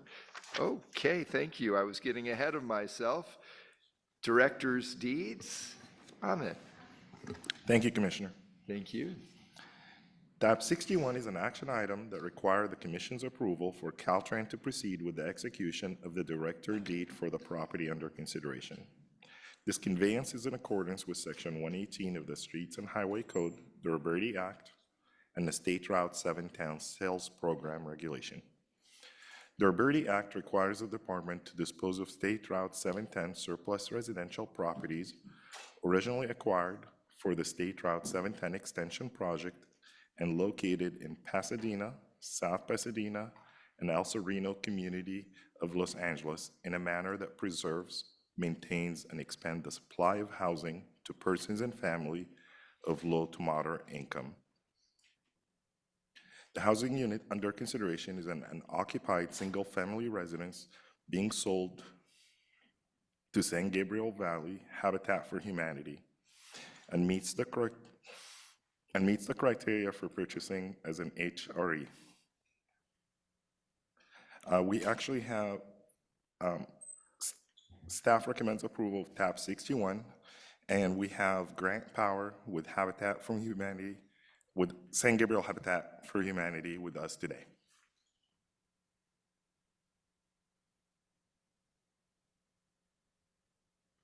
Ahmed, thank you. We want to make sure that people have a chance to comment if they'd like. I don't see any speaker cards in the room. We actually have Grant Power here to speak on behalf of wonderful. Habitat for Humanity. Great, thank you. And thank you for the good work that Habitat for Humanity does around the country and across the globe. Welcome. Chairman, Commissioners, thank you for this opportunity. I just wanted to bring, on behalf of San Gabriel Valley Habitat for Humanity, greetings and thank you for giving us the opportunity to participate in the right-of-way improvements that are ongoing in the community of El Sereno. We're making good progress there on the rehabilitation of homes already that have been provided to us to work on. And we're looking forward to continuing that effort, and we'll keep you posted on our progress. We have also a pipeline of qualified low-income buyers who are ready to purchase upon completion of the construction work that is now ongoing at these homes. So thank you very much. Thank you. And in case there are questions, please don't go too far away. Do we have any speakers online or in the room? We did not receive any requests from any of our online attendees or any individuals in the room to comment on the item. Great, then we will move it from online or in-room speakers to the dais, both remote and here on the dais. Is there anyone who would like to speak to this item? And again, this is an action item. So moved. Thank you, Vice Chair Grisby. We have a motion. Do we have a second? Second by Commissioner Falcone. Thank you. Any discussion? Yes, it looks like lights are lit. Is that Commissioner Tiffany? It is just I'm ready to vote. Oh, Sorry. thank you for putting an exclamation point on that. All those in favor? Aye. All those opposed? Abstentions? Passed. Was that quick enough, Commissioner Tiffany? Just barely. Good, Thank you. okay. We'll be moving on then. Thank you, Amit. To item 62. This too is an action item, approval of project for future consideration of funding. Jerry? Thank you, Chair. Tab 62 is an action item to accept the final environmental impact report and approve future consideration of funding for the Vincent Thomas Bridge Deck Replacement Project. Caltrans adopted a statement of overriding considerations, finding that project benefits outweigh the impacts. Staff has reviewed this request and recommends approval. Jerry, thank you. Do we have anyone who would like to address this online or in the room? No, we did not receive any requests in the room or online to comment on the item. Thank you. Great, bringing it to the dais. Is there a motion? I have a question. Sure, absolutely. I was just going to see if we had a motion and a second first, but please, Commissioner Falcone, go ahead. I was just trying to meet Commissioner Tiffany's expectations of me. Sorry. I had a question, and this is I understand this is a really critically important project to replace a critical access to the port. Understanding, being sensitive to AB 617 communities, and I understand there's some projects that coincide with the bridge replacement. Was just interested in, traffic diversion during construction, the engagement with the community, and any enforcement of, preventing trucks from routing through neighborhoods during the process of advancing this project.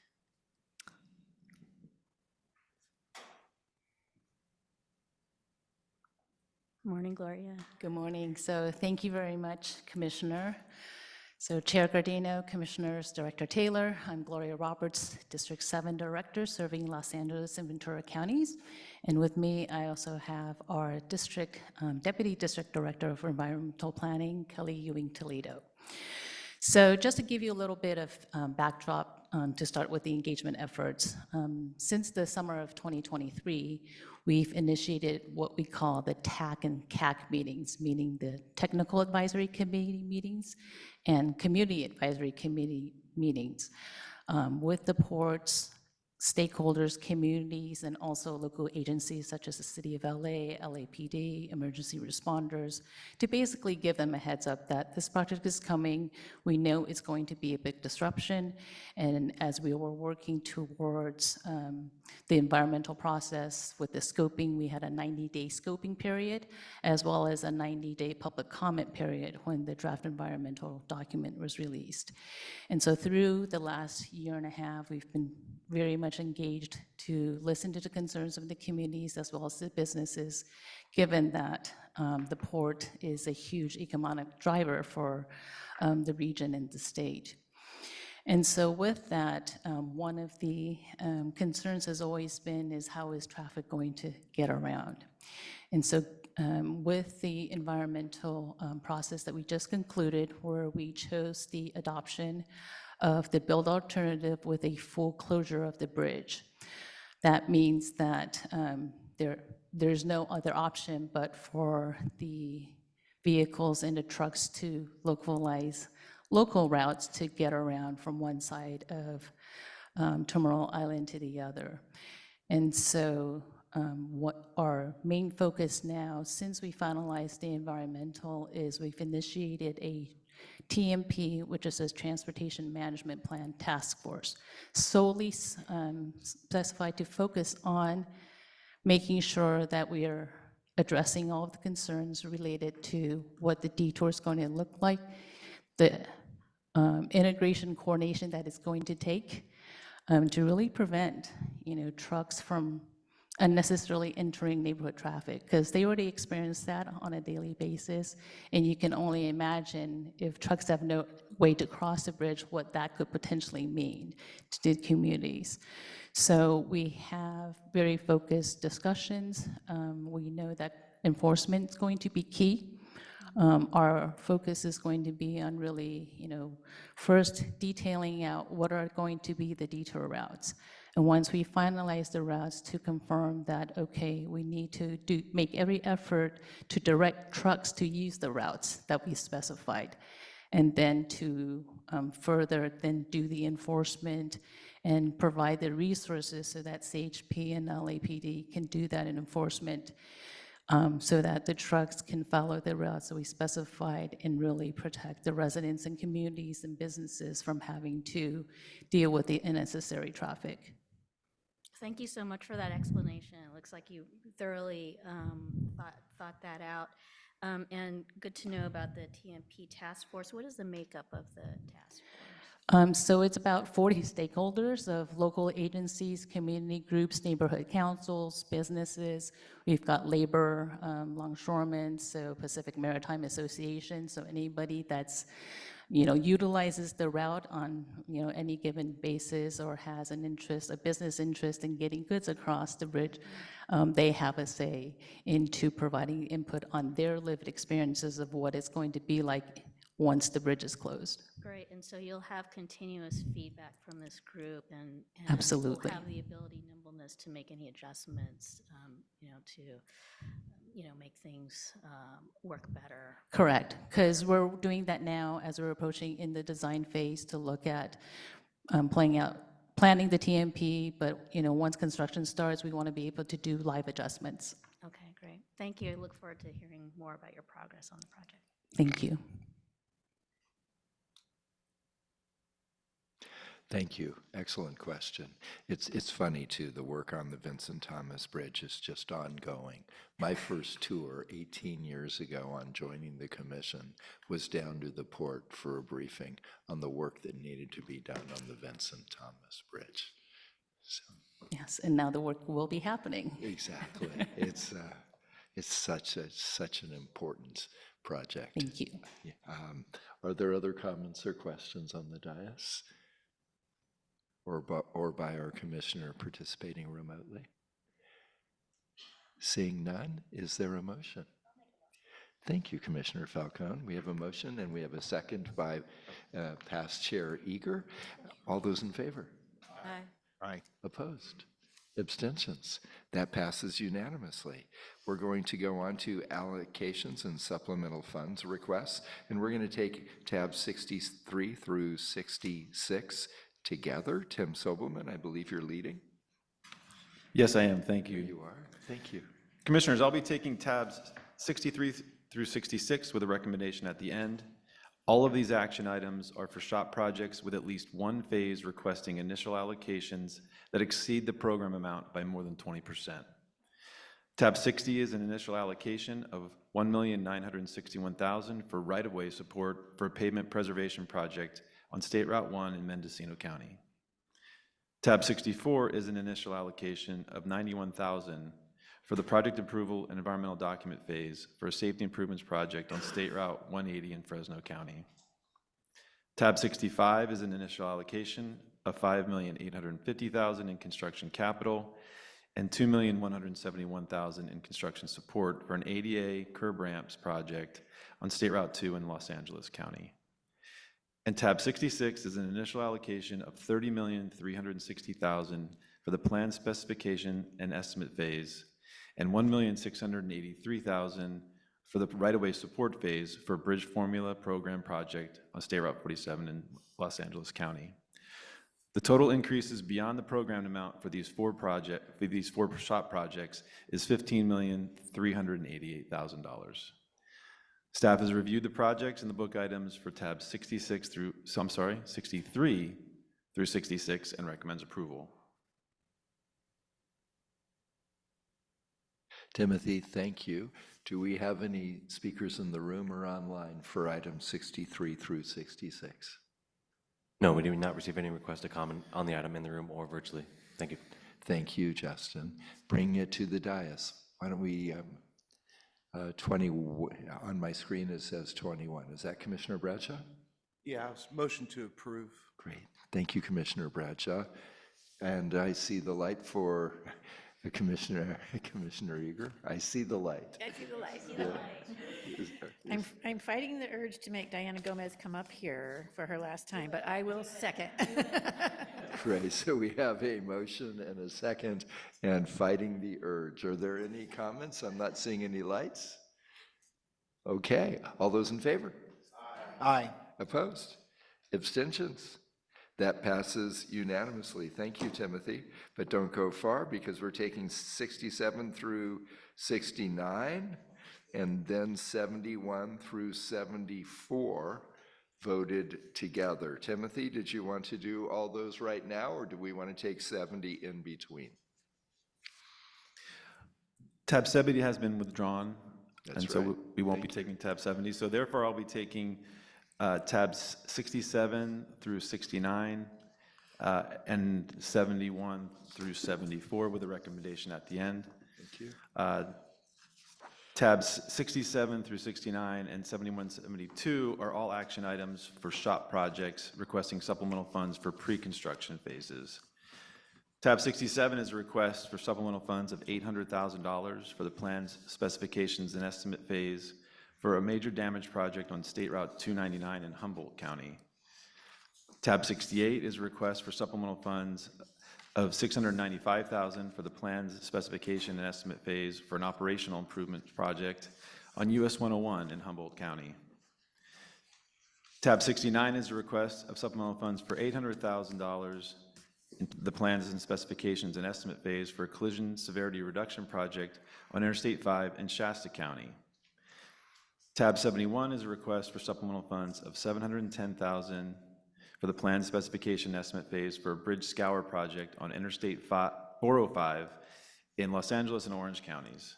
And tab 72 is a request for supplemental funds of $48 million for the plan specifications and estimate phase for a bridge rehabilitation and replacement project on State Route 4 and Interstate 5 in San Joaquin County. Tab 73 is a supplemental funds request of $823,000 in construction capital to award a shop safety improvement projects on State Route 1 in Mendocino County. And tab 74 is a supplemental funds request for $4,700,000 in construction capital and $500,000 in construction support to complete a safety roadside rest area project on Interstate 5 in Merced County. Before giving my recommendation, I would like to summarize the increases for SHOP projects. The total increases related to initial allocations that exceed the program amount by more than 20% and supplemental funds requests for the SHOP projects at the December CTC meeting is $72,416,000. Cumulatively, for the 24-25 fiscal year, the total increases to SHOP projects through these initial allocations that exceed program amount by 20% and supplemental fund requests is $256,997,000. Staff has reviewed the projects and the book items for, and let me make sure I get this right, for 67 through 69 and 71 through 74, and recommends approval. Timothy, thank you. Do we have anyone online or in the room who would like to address the items 67 through 69 or 71 through 74? Yes, we did receive requests from some of our virtual attendees to comment on a couple of these items. I'll first call on an attendee with their hand raised at this time, Rex Bone. Great. Welcome, Rex. Hello. You got me? Yes, sir. All right. Hey, yeah, I'd like to speak on this. As you know, this is a project that's been going on from our first public meeting in 2007. I started driving through this area. I'm a county supervisor, chair of the board up here in Humboldt County now, but close to 50 years ago, I was driving truck up and down to San Francisco and back out of the produce market and drove this 3 nights a week. There was issues back then. You addressed them back then, but we didn't do it as aggressively as we are now. This was originally about a $2 million project with a $1 million of that being a retaining wall. I think we're going to exceed $20 million on this, and it's about time we get this done for safety reasons, our economic reasons that we have up here. And I appreciate your time. I spoke in front of you last year, I believe, in LA. It's an important factor that is needed both for our economics and most of all our safety, both for our residents and our traveling. We are a big deal. And in all honesty, we were so prepared for the earthquake yesterday. I don't think you have a lot of road repairs, so there's extra money. Let's get her done. But anyway, I appreciate your time today, and Humboldt County would like to see this move forward. Thank you. Supervisor, thank you. And thanks for sharing your experience on this over decades. Any other speakers online? Yeah, I see 2 others with their hand raised at this time, and we did receive 1 written comment as well. Up next, I would like to call on Michelle Bushnell. Thank you. Michelle Bushnell, you're free to comment. Hi, hold on 1 sec. Sorry. Can you hear me? Yes. Hi, I'm Michelle Bushnell. I am the supervisor in Humboldt County as well. This project, 68 is in my district. I'm also going to speak on 67, which is 299. I am in favor, and my Humboldt County is in favor of these projects moving forward. I think it's very we need this for economic growth in our county and also for safety issues. I've worked with fire departments when they have gone to many accidents in the Richardson's Grove area. This would alleviate a lot of that. And as Supervisor Bone, my colleague said, we've waited for a long time for this. And so I would really be happy if you guys would consider this and move the allocations forward. We've been waiting a long time. And thanks for all the work that you do. Thank you, Supervisor, for calling in. Our next speaker? Up next, we have Nafili Barrett. Hi, good still morning, Commissioners. Nafili Barrett, Executive Director of the Mendocino Council of Governments. And, this project is not, I'm speaking on item 68 also. This item is not in Mendocino County. However, it is just north of the county line. And even though this project is not in our county, it actually has been a need identified in our regional transportation plan for the last 2 decades because of the importance of this route to the entire North Coast region. It's important for so many things, for our residents to access, your Northern Mendocino County residents to access critical destinations in Humboldt County and areas north, like higher education and medical access and employment, but also for commerce. And I also want to point out the importance of route redundancy, which I think when commissioners came up here for a town hall recently, they really saw our lack of route redundancy here. So all of these routes are critical. And then I've recently participated in our regions, our multi-county regions, California Jobs First initiative, which has really highlighted how our region is falling behind the rest of the state economically. So we need to support projects that can support goods movement and support the industries that are within our region so we can improve our economy, increase well-paying jobs for our residents. So that's all I'm going to say, and just encourage your approval of this item. Thank you. Thank you, Naftali, for calling in. Any other people online? Yes, up next we have Sean Teagan. Mr. Teagan, whenever you start, we're ready. Good morning. Can you hear me? Yes. Great. Thank you, Chair. Good morning. Sean Teagan, Executive Director of the Shasta Regional Transportation Agency.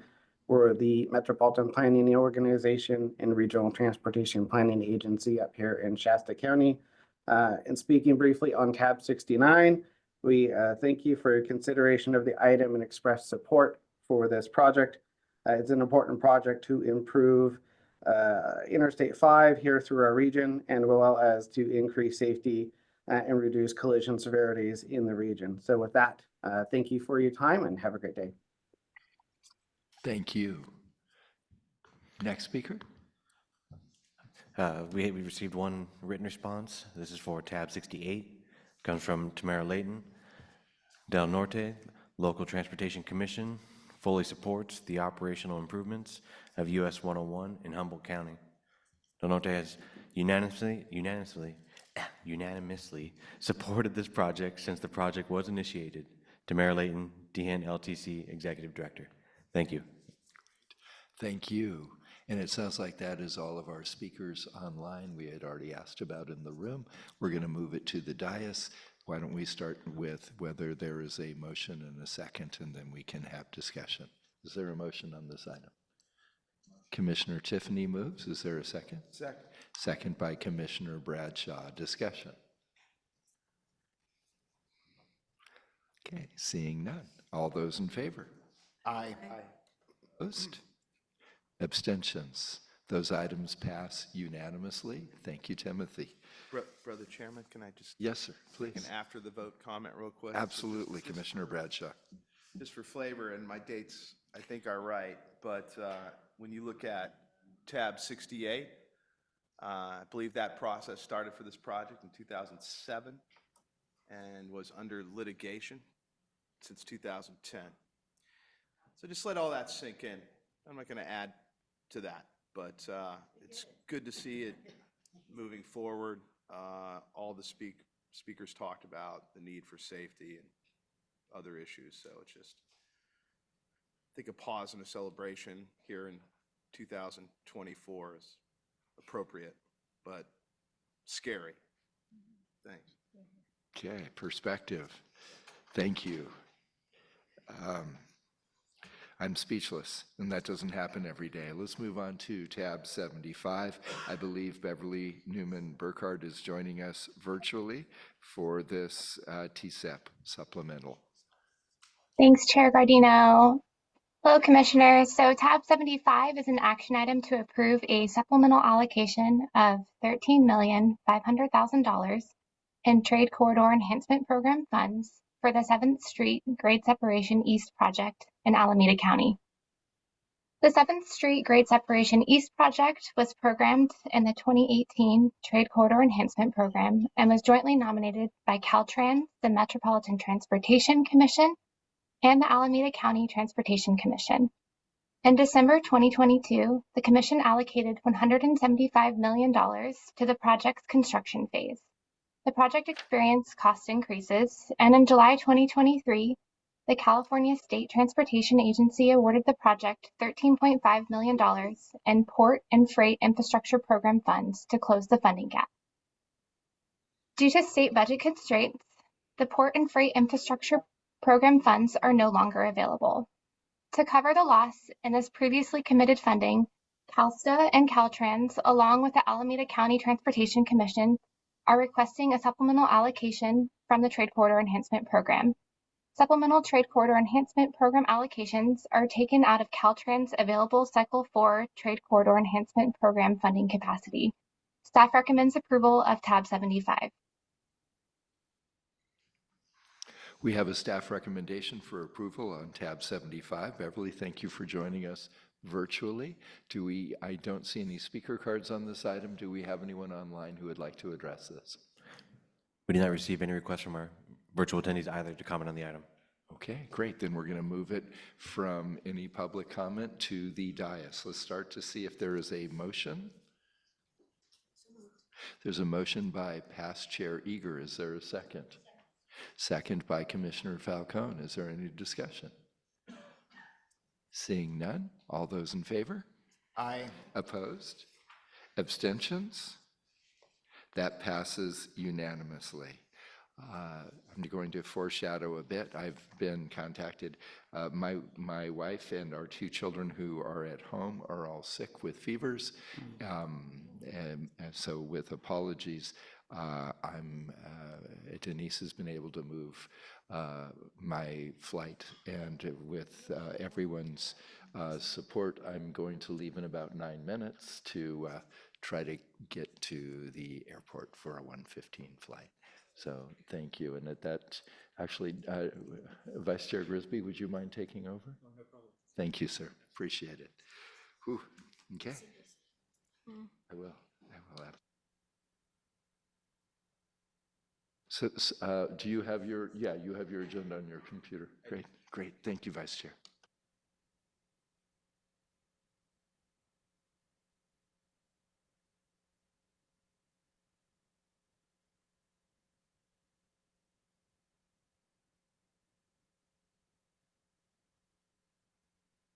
All right, so we're on tab 76.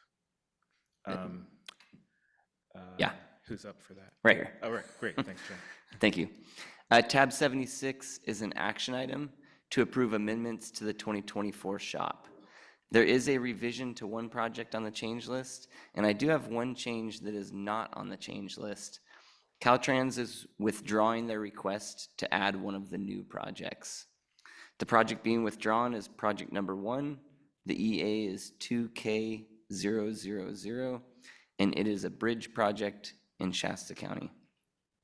With those changes, these proposed amendments will add 15 new projects into the 2024 SHOP and will also revise 10 projects that are currently programmed in the 2024 SHOP. The agenda shows that 11 projects are being revised, but the book item actually only has 10, which is the correct number, so we'll make sure that's reflected on the final change list.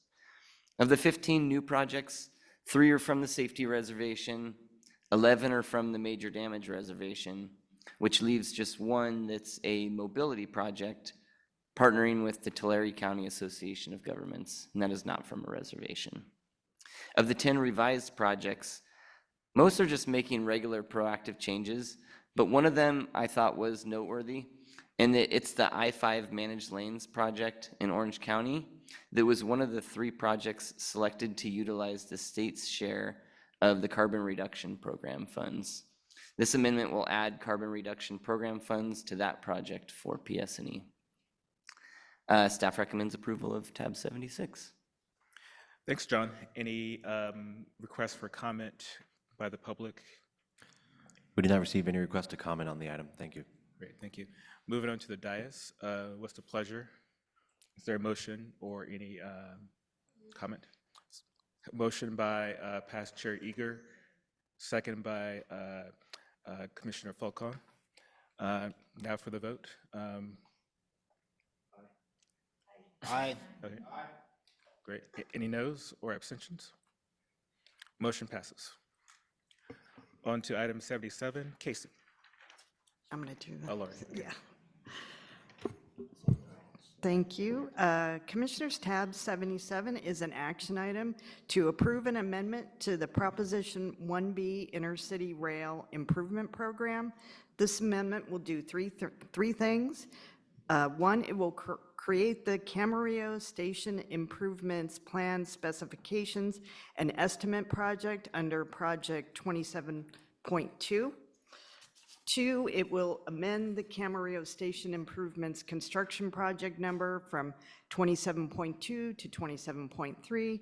And 3, it will reprogram $1,622,000 in Prop 1B Intercity Rail Improvement Program funds to the Camarillo Station Improvements PS&E phase, which reflects savings of $1,622,000 from the environmental phase. Staff recommends approval of this amendment. Thank you. Any requests from the public for comment? We did not receive any public request to comment on the item. Thank you. Great, thank you. Is there a motion? So moved by Commissioner Bradshaw. Is there a second? Second by Commissioner Falcone. Any ayes? Aye. Aye. All right. Noes or abstentions? Motion passes. On to item 78. John. Yep.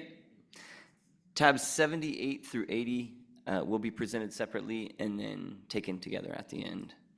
Tab 78 is an action item for shop construction allocations. There's one small change on the change list, and I do have one change that's not on the change list. This is related to the other change that wasn't on the change list on 76. Caltrans is withdrawing their request for project number 2. The EA again is 2K000, and it is a bridge project in Shasta County.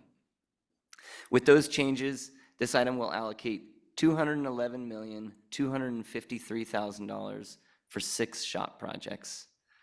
This is kind of a weird one this time because there's only 6 projects, and I usually like to highlight the asset management, like the 4 core asset improvements. There's 0 bridges and 0 lane miles of pavement. But what's significant about this one is of the $211 million allocation, $203 million of the 211 will go to 2 transportation management system projects in District 4, both in Alameda County. If you're an asset management geek, this is great news because we're only 2.5 years away from our 10-year SB1 deadline in 2027, and we made a commitment to taxpayers that if SB1 was approved, we would have 90% of our transportation management systems in good condition by 2027. We're not there yet, but these 2 projects will make significant progress towards meeting that commitment. So that's our good news nugget from that allocation. Tab 79 is an action item for shop pre-construction support allocations. This item will allocate $35,600,000 for 35 shop pre-construction phases for environmental work, design work, and right-of-way support. And then tab 80 is an action item to allocate $7,934,000 in Proposition 1B Local Bridge Seismic Retrofit Account funds for the 24-25 fiscal year annual allocation. Approval of this item will allocate the funds to Caltrans and will also delegate to Caltrans the authority to suballocate the funds to local agencies throughout the year. As a reminder, these bond funds provide the local match requirement for a specific set of local bridge seismic rehabilitation projects within the federally funded Highway Bridge Program. The book item includes a list of 6 bridges that are expected to receive funds this year. Of those 6 bridges, 4 are already in construction, and 2 of the projects are initial construction allocations for projects moving into construction. This program dates all the way back to, actually it dates back to 2006, but these projects date all the way back to 1989. And back in 2020, in order to encourage the delivery of the remaining projects in the program, project delivery agreements were executed for the 40 remaining projects that had not moved to construction yet. As of today, we're down to 13 projects that have not yet begun construction. We're chipping away at the list, slowly but surely, and Caltrans has done a great job at partnering with us and partnering with our local partners in pushing these projects forward. One final note I want to make is that the funding in this program is distributed on a first-come, first-served basis. According to current estimates, there may not be sufficient funding to cover all 13 remaining projects. We're working on possible solutions, but for this reason, we would encourage agencies to come in for funds as soon as possible. Staff recommends approval of tabs 78, 79, and 80. Thank you, John. Any public comment? We did not receive any requests to comment on any of those items. Thank you. Thank you very much. Is there a motion for passage? Oh, we have a comment, Commissioner Tiffany. Thank you, Vice Chair. John, maybe this means I'm a facility geek, but I am curious, expand a little bit on the over, as you said, $200 million that's going to be in the Alameda County area for closed circuit TVs, some fiber cable. I'm interested in exactly what that entails. What the specific projects entail? What does that all mean? So this is Caltrans's, or the asset management plan has a transportation management systems asset category, and there are a lot of things in that. It's all the techie stuff that's on our roads. It's cameras, it's radios, it's fiber, it's our CMS changeable message signs. It's all that kind of stuff. And every year in June, Mike Johnson comes and prepares a chart showing how those systems, what kind of condition they're in and what percentage of the condition is in good, fair, poor. And they've been working hard on getting them into good condition. So it includes fiber optic. It includes replacing some outdated IT type of equipment stuff. I can get Caltrans to elaborate if we want, but that's kind of what we're getting at for that. And that's, so these $200 million of projects is doing those types of improvements. And it's good because it's updating some of this more dated IT equipment that we have. Thank you. Yeah. Thank you, Commissioner Tiffany. Any other comments or questions from the dais or online? Is there a motion? Oh, yes, Commissioner. Thank you, Mr. Chair. First of all, we got the memo. Got your message loud and clear. Spend the money quick. And that's all I had to say. Wanted to make the motion to support. All right, we have a motion by Commissioner Falcone. Is there a second? Second by Past Chair Eager. Any ayes? Aye. All ayes. Any noes or abstentions? Motion passes unanimously.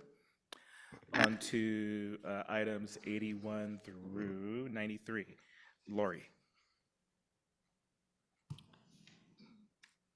Okay. I'm doing tabs 81 and 82 together. Commissioners, tabs 81 and 82 include various STIP allocations for 10 projects as reflected on the agenda. These requests are consistent with the program guidelines and staff recommends approval.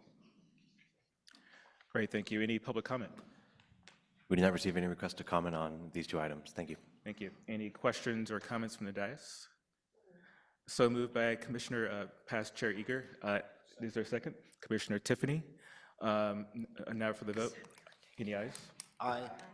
Noes or abstentions? Passed unanimously. And so there's a discrepancy on my notes here. Who's doing? Oh, okay. Okay, great. So tab 84 through 85, LaShara. Chair, I don't think we did 83. Oh, we didn't. Okay, so now we're on to tab 83. Lori. Commissioners, tab 83 is an allocation request of $1,622,000 for the Prop 1B Intercity Rail Improvement Program, Camarillo Station Improvement Project in Ventura County. Staff recommends approval. Thank you very much. Any public comment? No public comment request for the item. Thank you. Any questions or comments from the dais? Motion to approve by Commissioner Bradshaw, second by Commissioner Tiffany. Any aye votes? Aye. Noes or abstentions? Passed unanimously. Now we're on to 84 and 85, LaShara. Thank you, Commissioner. Tabs 84 and 85 are requesting the allocation of local partnership competitive and formulaic program funds and will be presented together with a recommendation at the end. Tab 84 is an action item requesting the allocation of $3 million in local partnership competitive funds for the construction phase of the locally administered North Beale Road Complete Streets Safety Project Phase 3 in Yuba County. Tab 85 is an action item requesting the allocation of $67,625,000 in local partnership competitive and formulaic program funds, as well as STIP funds for the construction phase of the Oakland Alameda Access Project on the state highway system in Alameda County. Staff has reviewed these requests and found them to be consistent with program guidelines. Staff recommends your approval of tabs 84 and 85. Thank you so much. Any public comment? We did not receive a request to comment on 84 or 85. Thank you. Thank you very much. Any questions or comments from the dais? Commissioner Bradshaw. Strong motion for approval, particularly project in Alameda. All right. We got a motion to approve by Commissioner Bradshaw. Is there a second? Commissioner Falcone. Any aye votes? Aye. Aye. Ayes, noes, or abstentions? Motion passed unanimously. Now we're on to tab 86. Rebecca. Good afternoon, or well, morning still. Good morning still, commissioners. Tab 86 is an action item to approve an allocation request of $8,059,000 for 3 of the following locally administered local transportation climate adaptation program projects. $387,000 for the Floodgate Modernization and Resilience Project in the city of Sacramento, $3.4 million for the Olivehurst Roadway Climate Resilience Project in Yuba County, and $4.2 million for the Riverside Bradshaw Road Bridge over Salt Creek in the city of Menifee. Staff reviewed these requests and found them consistent with the 2023 Local Transportation Climate Adaptation Program guidelines and the adopted program. Therefore, staff recommends your approval of tab 86. Thank you very much. Is there any public comment? We did not receive a request to comment on item 86. Any questions or comments from the dais? Motion to approve Bradshaw Road. There Are we you go. sure you don't have to Is there a second? recuse? Do you have to recuse yourself for Bradshaw Road? Oh, that's a great. I don't think so. So moved by Commissioner Bradshaw. Is there a second? Second by Past Chair Eager. Any aye votes? Aye. Aye, noes, or abstentions? Passes unanimously. On to item 87, Jaden. Commissioners, tab 87 is an action item to consider approval of the allocation of $25,748,000 for 18 locally administered active transportation program projects for pre-construction phases, including the environmental phase and design phase, as well as construction phases. Additionally, please make note of the change list for tab 87. Staff has reviewed tab 87 and recommends approval. Thank you very much. Any public comment? We did not receive any request to comment on the item. Thank you. Excellent. Any comments or questions from the dais? Is there a motion to approve? Commissioner Tiffany, seconded by Commissioner Mann. I beat Jay. There you go. All right. Any aye votes? Aye. Any noes or abstentions? Motion approved. On to tab 88, Kat. Good morning, Commissioners. Tab 88 is an action item requesting to allocate $267,424,000 to 3 transit and intercity rail capital program projects. Staff has reviewed these requests and finds them consistent with the agenda's change list, the program's allocation policy, and program update. Staff recommends approval of tab 88. Excellent. Thank you very much.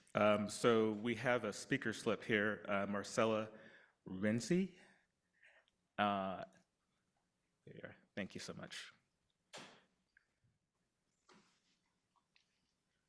Thank you, commissioners and staff.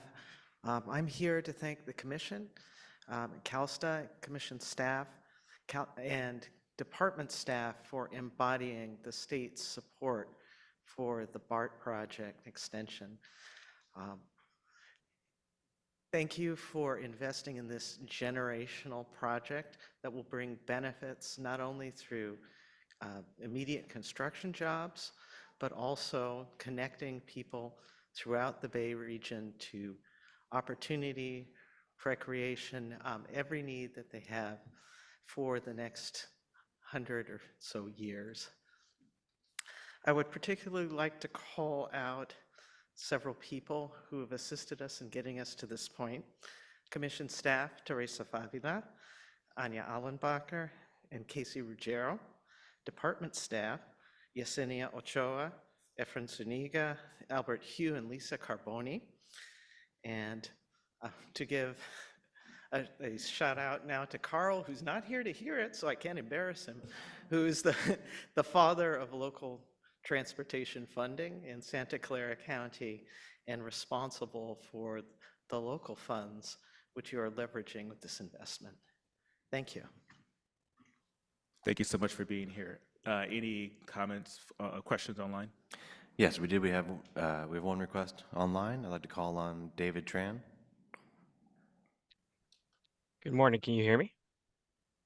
Yes. Thank you. Good morning, Commissioners. My name is David Tran, speaking on behalf of the City of San Jose and Mayor Matt Mahan. I would like to echo Marcella's thanks to the CTC staff for their work on this item.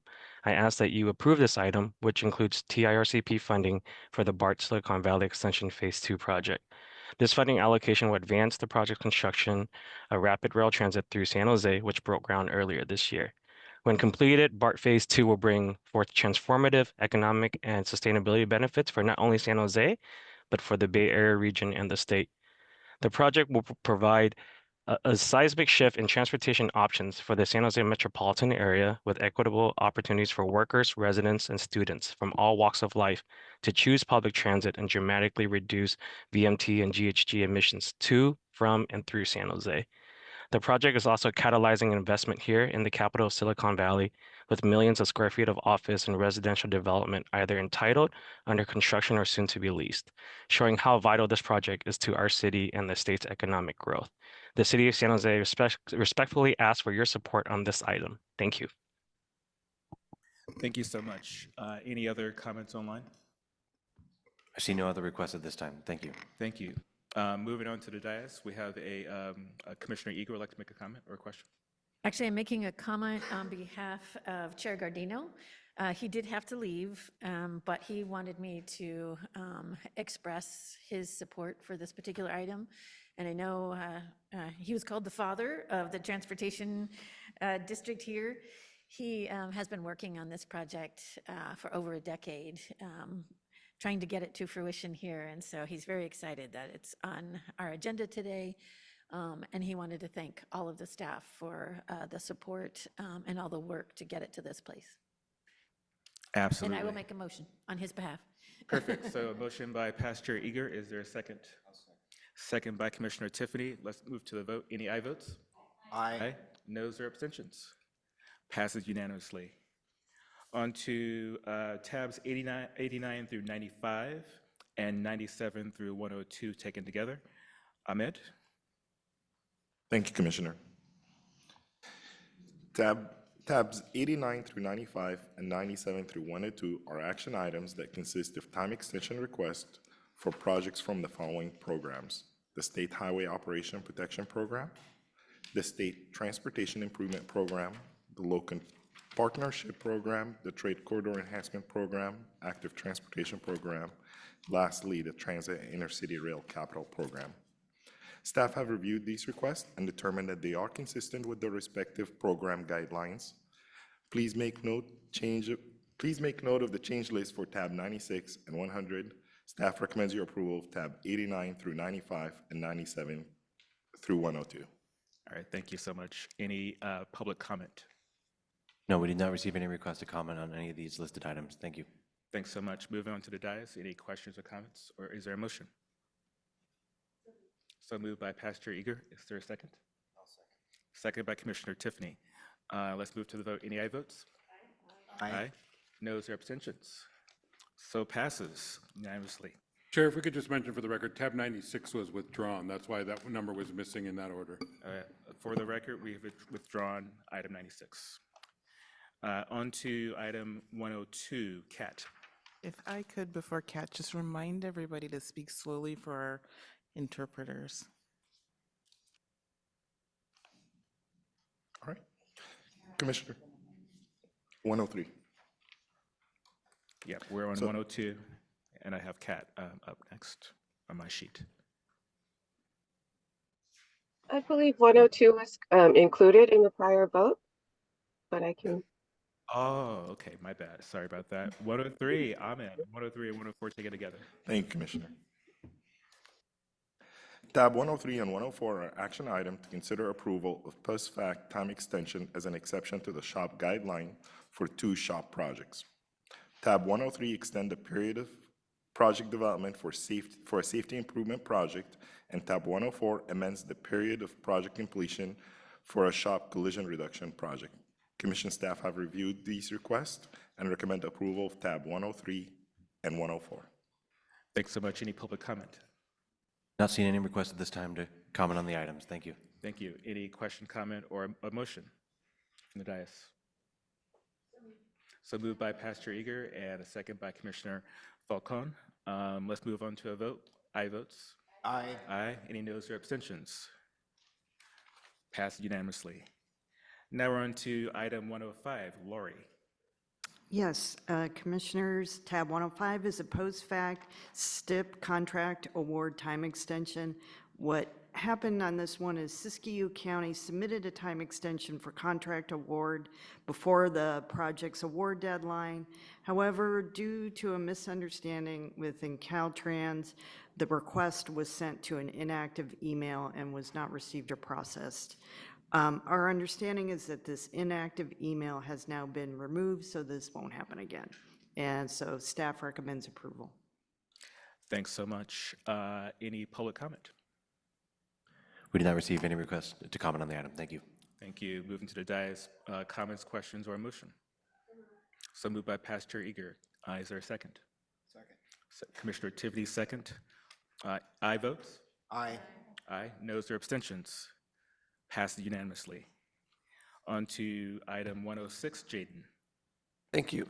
Commissioners, tab 106 is an action item to consider approval of a time extension for the period of contract award for the locally administered ATP City of Carson Master Bicycle Plan Project as an exception to the Active Transportation Program guidelines. Staff has reviewed tab 106 and recommends approval as an exception to the ATP guidelines. Thanks, Jaden. Any public comment? We did not receive a request to comment on the item. Thank you. All right. And what's the feel up here? Is there a motion or a question or comment? Motion approved Bradshaw, second by Past Chair Eager. Aye votes? Aye. Noes or abstentions? Passes unanimously. Item 107, Anja. Commissioners, tab 107 is an action item for a post-fact request to extend the period of contract award for the Transit and Intercity Rail Capital Programs MetroLink Antelope Valley Line Capital and Service Improvements Project, specifically the zero-emission multiple-unit feasibility study component. Staff has reviewed this request and recommends approval. Thanks so much. Any public comment? We did not receive a request to comment on the item. Thank you. All right. Any motions or comments or questions? Motion to approve, Commissioner Falcon. Is there a second? Commissioner Aman seconded. Aye votes? Aye. Aye. Noes or abstentions? Passed unanimously. Next, we're taking tabs 108 and 109 together. Ahmed. Thank you, Commissioner. Tab 108 and 109 are action items to consider approval of time extension amendments as an exception to the SHOP guideline. Tab 108 amends the period of project allocation for 8 SHOP projects, and Tab 109 amends the period of contract award for 1 SHOP payment rehabilitation project. Please make note of the change list for Tab 108. Commission staff have reviewed the request and recommends your approval of tab 109 and 109. 108, 109. Thanks, Ahmed. Any public comment? We did not receive any request to comment on either of those items. Thank you. Thank you. Any questions, comments, or a motion from the dais? So moved by Past Chair Eager. Is there a second? Second by Commissioner Falcon. On to the vote. Aye votes? Aye. Noes or abstentions? Passed unanimously. Last item, item 110. Anja. Commissioners, tab 110 is an action item to amend the period of project development expenditure for 6 components of the Transit and Intercity Rail Capital Programs Valley Rail Project. Staff has reviewed the requests and recommends approval. Thank you. Any public comment? No request to comment on item 110. Thank you. All right. Any questions, comments, or a motion from the dais? Oh, yes. Commissioner Bradshaw wanted to speak? Oh, Mike, I'm sorry. We didn't complete 110. Okay, so, but we haven't done 110 yet. After. Thank you. All right, very cool. Motion a second. So, motion by Bradshaw, second by Falcon. On to the vote. Aye votes? I'm sorry. Okay. Okay, got it. Moved by Commissioner Bradshaw, second by Commissioner Falcon. On to the vote. Aye votes? Aye. Aye. Noes or abstentions? Passes unanimously. Now we're on to public comment. Looking at our team here, is there any public comment? Yes, I do see we do have a couple hand raised at this time from our virtual attendees. 2 call-in numbers. The first one I see is phone number ending in 2837. If that is you, you are now unmuted and free to comment. The clock will start. Hi, Brian. Hello, can you hear me? Sure can. Hello? Hi, yes, we can hear you. This is Brian Rosen. Yes, thank you. This is Brian Rosen. I'm very disappointed with the commission. The first item that you heard practically today was 59, so you moved that way ahead, and people weren't expecting that, so I think there would have been more public comments. I barely got on in time, but for some reason 59 was moved ahead of 20, so it seems all very disrespectful to the public. And then the way, they used to give people 3 minutes, now we're limited to 2 minutes, and then you put public comment at the very end, which is very difficult for the public. We have to be listening to you for hours and hours, and so we can comment. I mean, this just isn't good. And I just really feel the way you ran through the SURF project, despite what the politicians want, so they can allow maximum density development near a transit line. That's why they want this. with a huge conflict of interest. And with all the facts presented to you by me and other people, you just ram through what the local area politicians want without concern for what the people want, to bypass just a few miles of traffic, which is going to make hardly any difference on the congested 20-mile long highway. 90 or $100 million being spent on that. And it's just so, the whole process is so incredibly disrespectful to the public. And we just get mowed over by the politicians and the bodies like you that are appointed by politicians, while you're giving lip service all the time to equity and diversity. But there doesn't seem to be much. Maybe diversity is about skin color, but it's still the wealthy that are ruling things. And everybody knows that the equity agenda is phony. There's no equity. It's a terrible society where the people with money are the ones that run things and get what they want and get the privileges of society. But lots of lip service and a few little tidbits. Thank you so much. Any other public comment? Up next, we have the call-in number ending in 1705. You're on. Yes, Commissioners, Lorna Moffett here. I want you to start paying attention to Monterey Bay Sanctuary. If you could watch Blue Planet, it states that it is the most important sanctuary in the world. And the reason being is that once a year, a phytoplankton bloom wells up, and it feeds all the world's marine life. And when it is being heated up, the phytoplankton starts to lose its shells, which is what's happening. And that's providing 70% of the oxygen worldwide, the phytoplankton. So in our area, we have the most important sanctuary in the world. And we have the worst traffic. We have a TAMC agency that is not interested in trains. They've been killing the train for 10 years. I talked to Todd Muck about this, and he said, oh, we have no competition with other bigger cities with bigger problems. But if you would consider the absolute urgent importance of our sanctuary and resolving these traffic issues and that sort of thing, we might have a chance to slow down the heating of our bay, which has heated up to 12 degrees. And I live on the ocean, so I see the ocean every day. It's turned black most of the time. The color is black from algae blooms. So please, Commissioners, I want you to consider how important our area is. Thank you. Thank you. Next comment. I see no other requests to comment at this time. Thank you. Thank you. Anyone from the audience? Nope. All right. We have a question by Commissioner Falcone. No question, just a comment if we're closing up. Yeah. Okay. So it's been a very full 3 days, and in this sort of season of gratitude as we end 2024, I thought it would be appropriate to, just express, the awe of the work that we all collectively do, and appreciate the comments that have been made by the public. It's tough to hear, but, this is part of what we do, is listen to tough medicine, and we have to be able to take it. But we do work really hard to get to where we're at. It's not rubber stamping.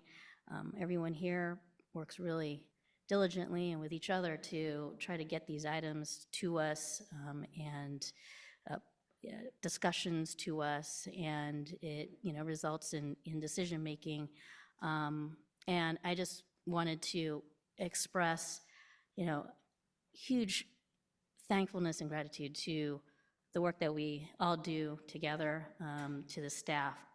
Absolutely. As Brother Jay says, second to none, and I absolutely agree.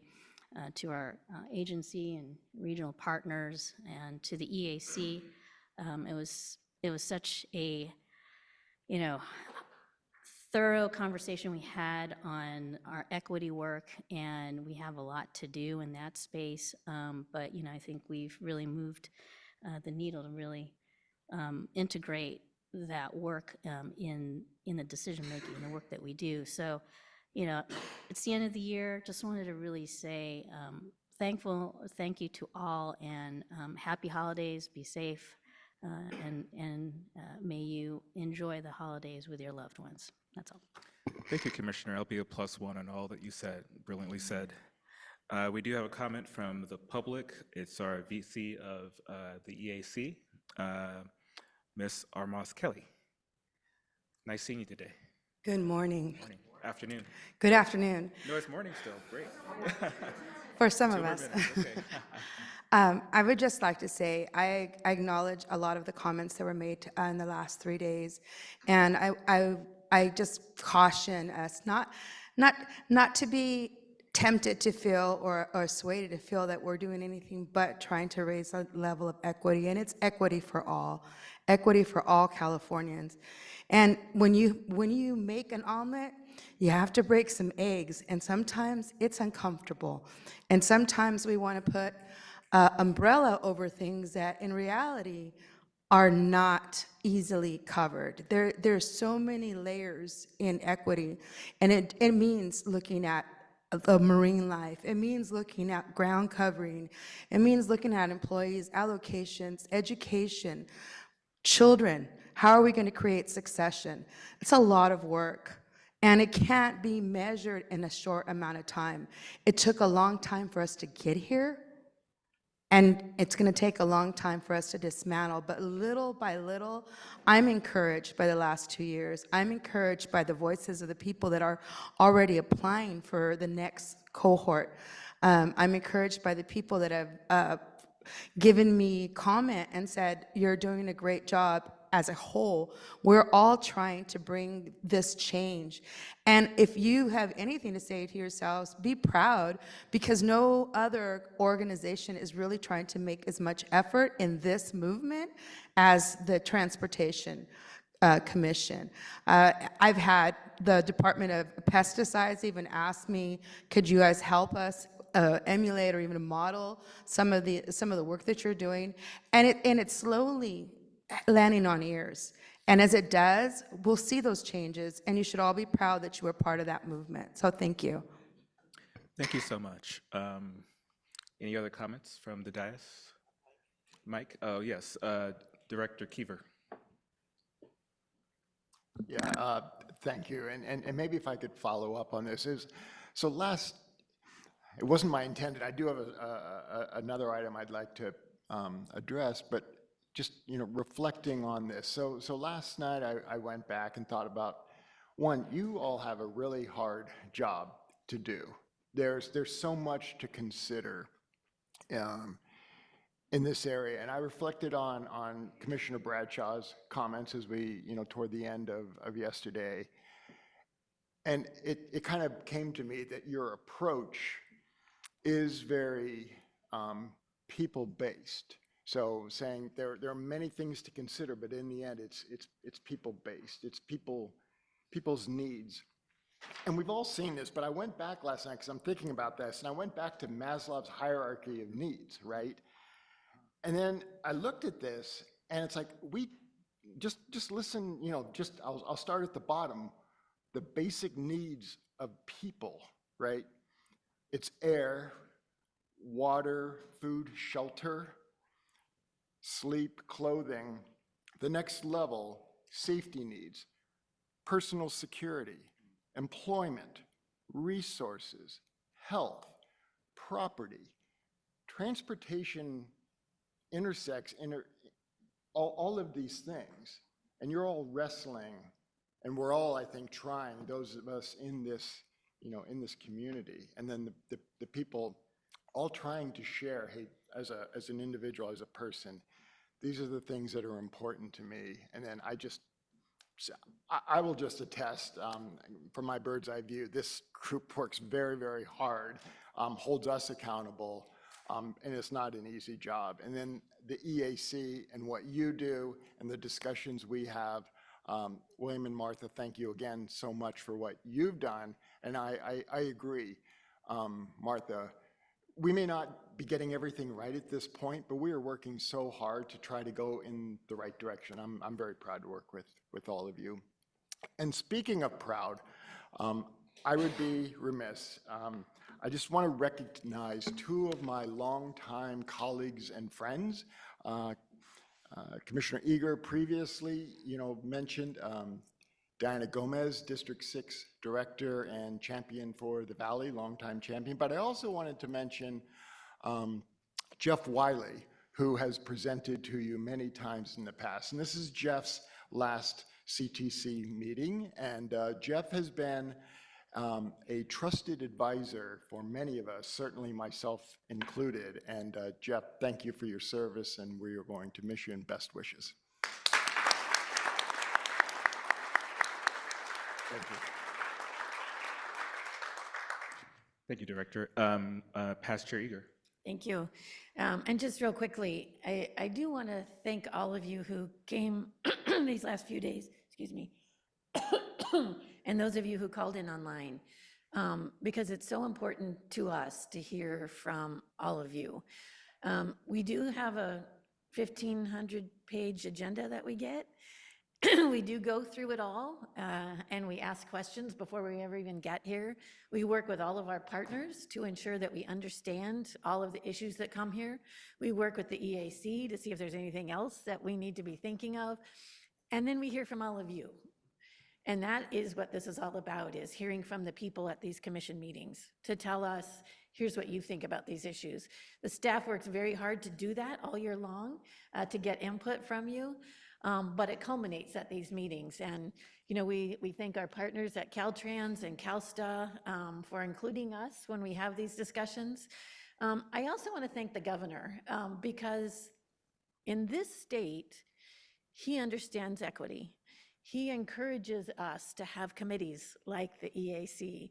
And I think of people in other parts of this country that don't have those opportunities. And I think you've all heard me say it before, that I'm so grateful to be in this state at this time. And so I just really wanted to thank all of our partners and all of you for allowing us to do this really important work. I talked a little bit longer because we had a meetup with the Caltrans folks last night, and we did it over/under. I did over 12 o'clock, and so I win. Nice, nice. Oh, yes, Commissioner Bradshaw.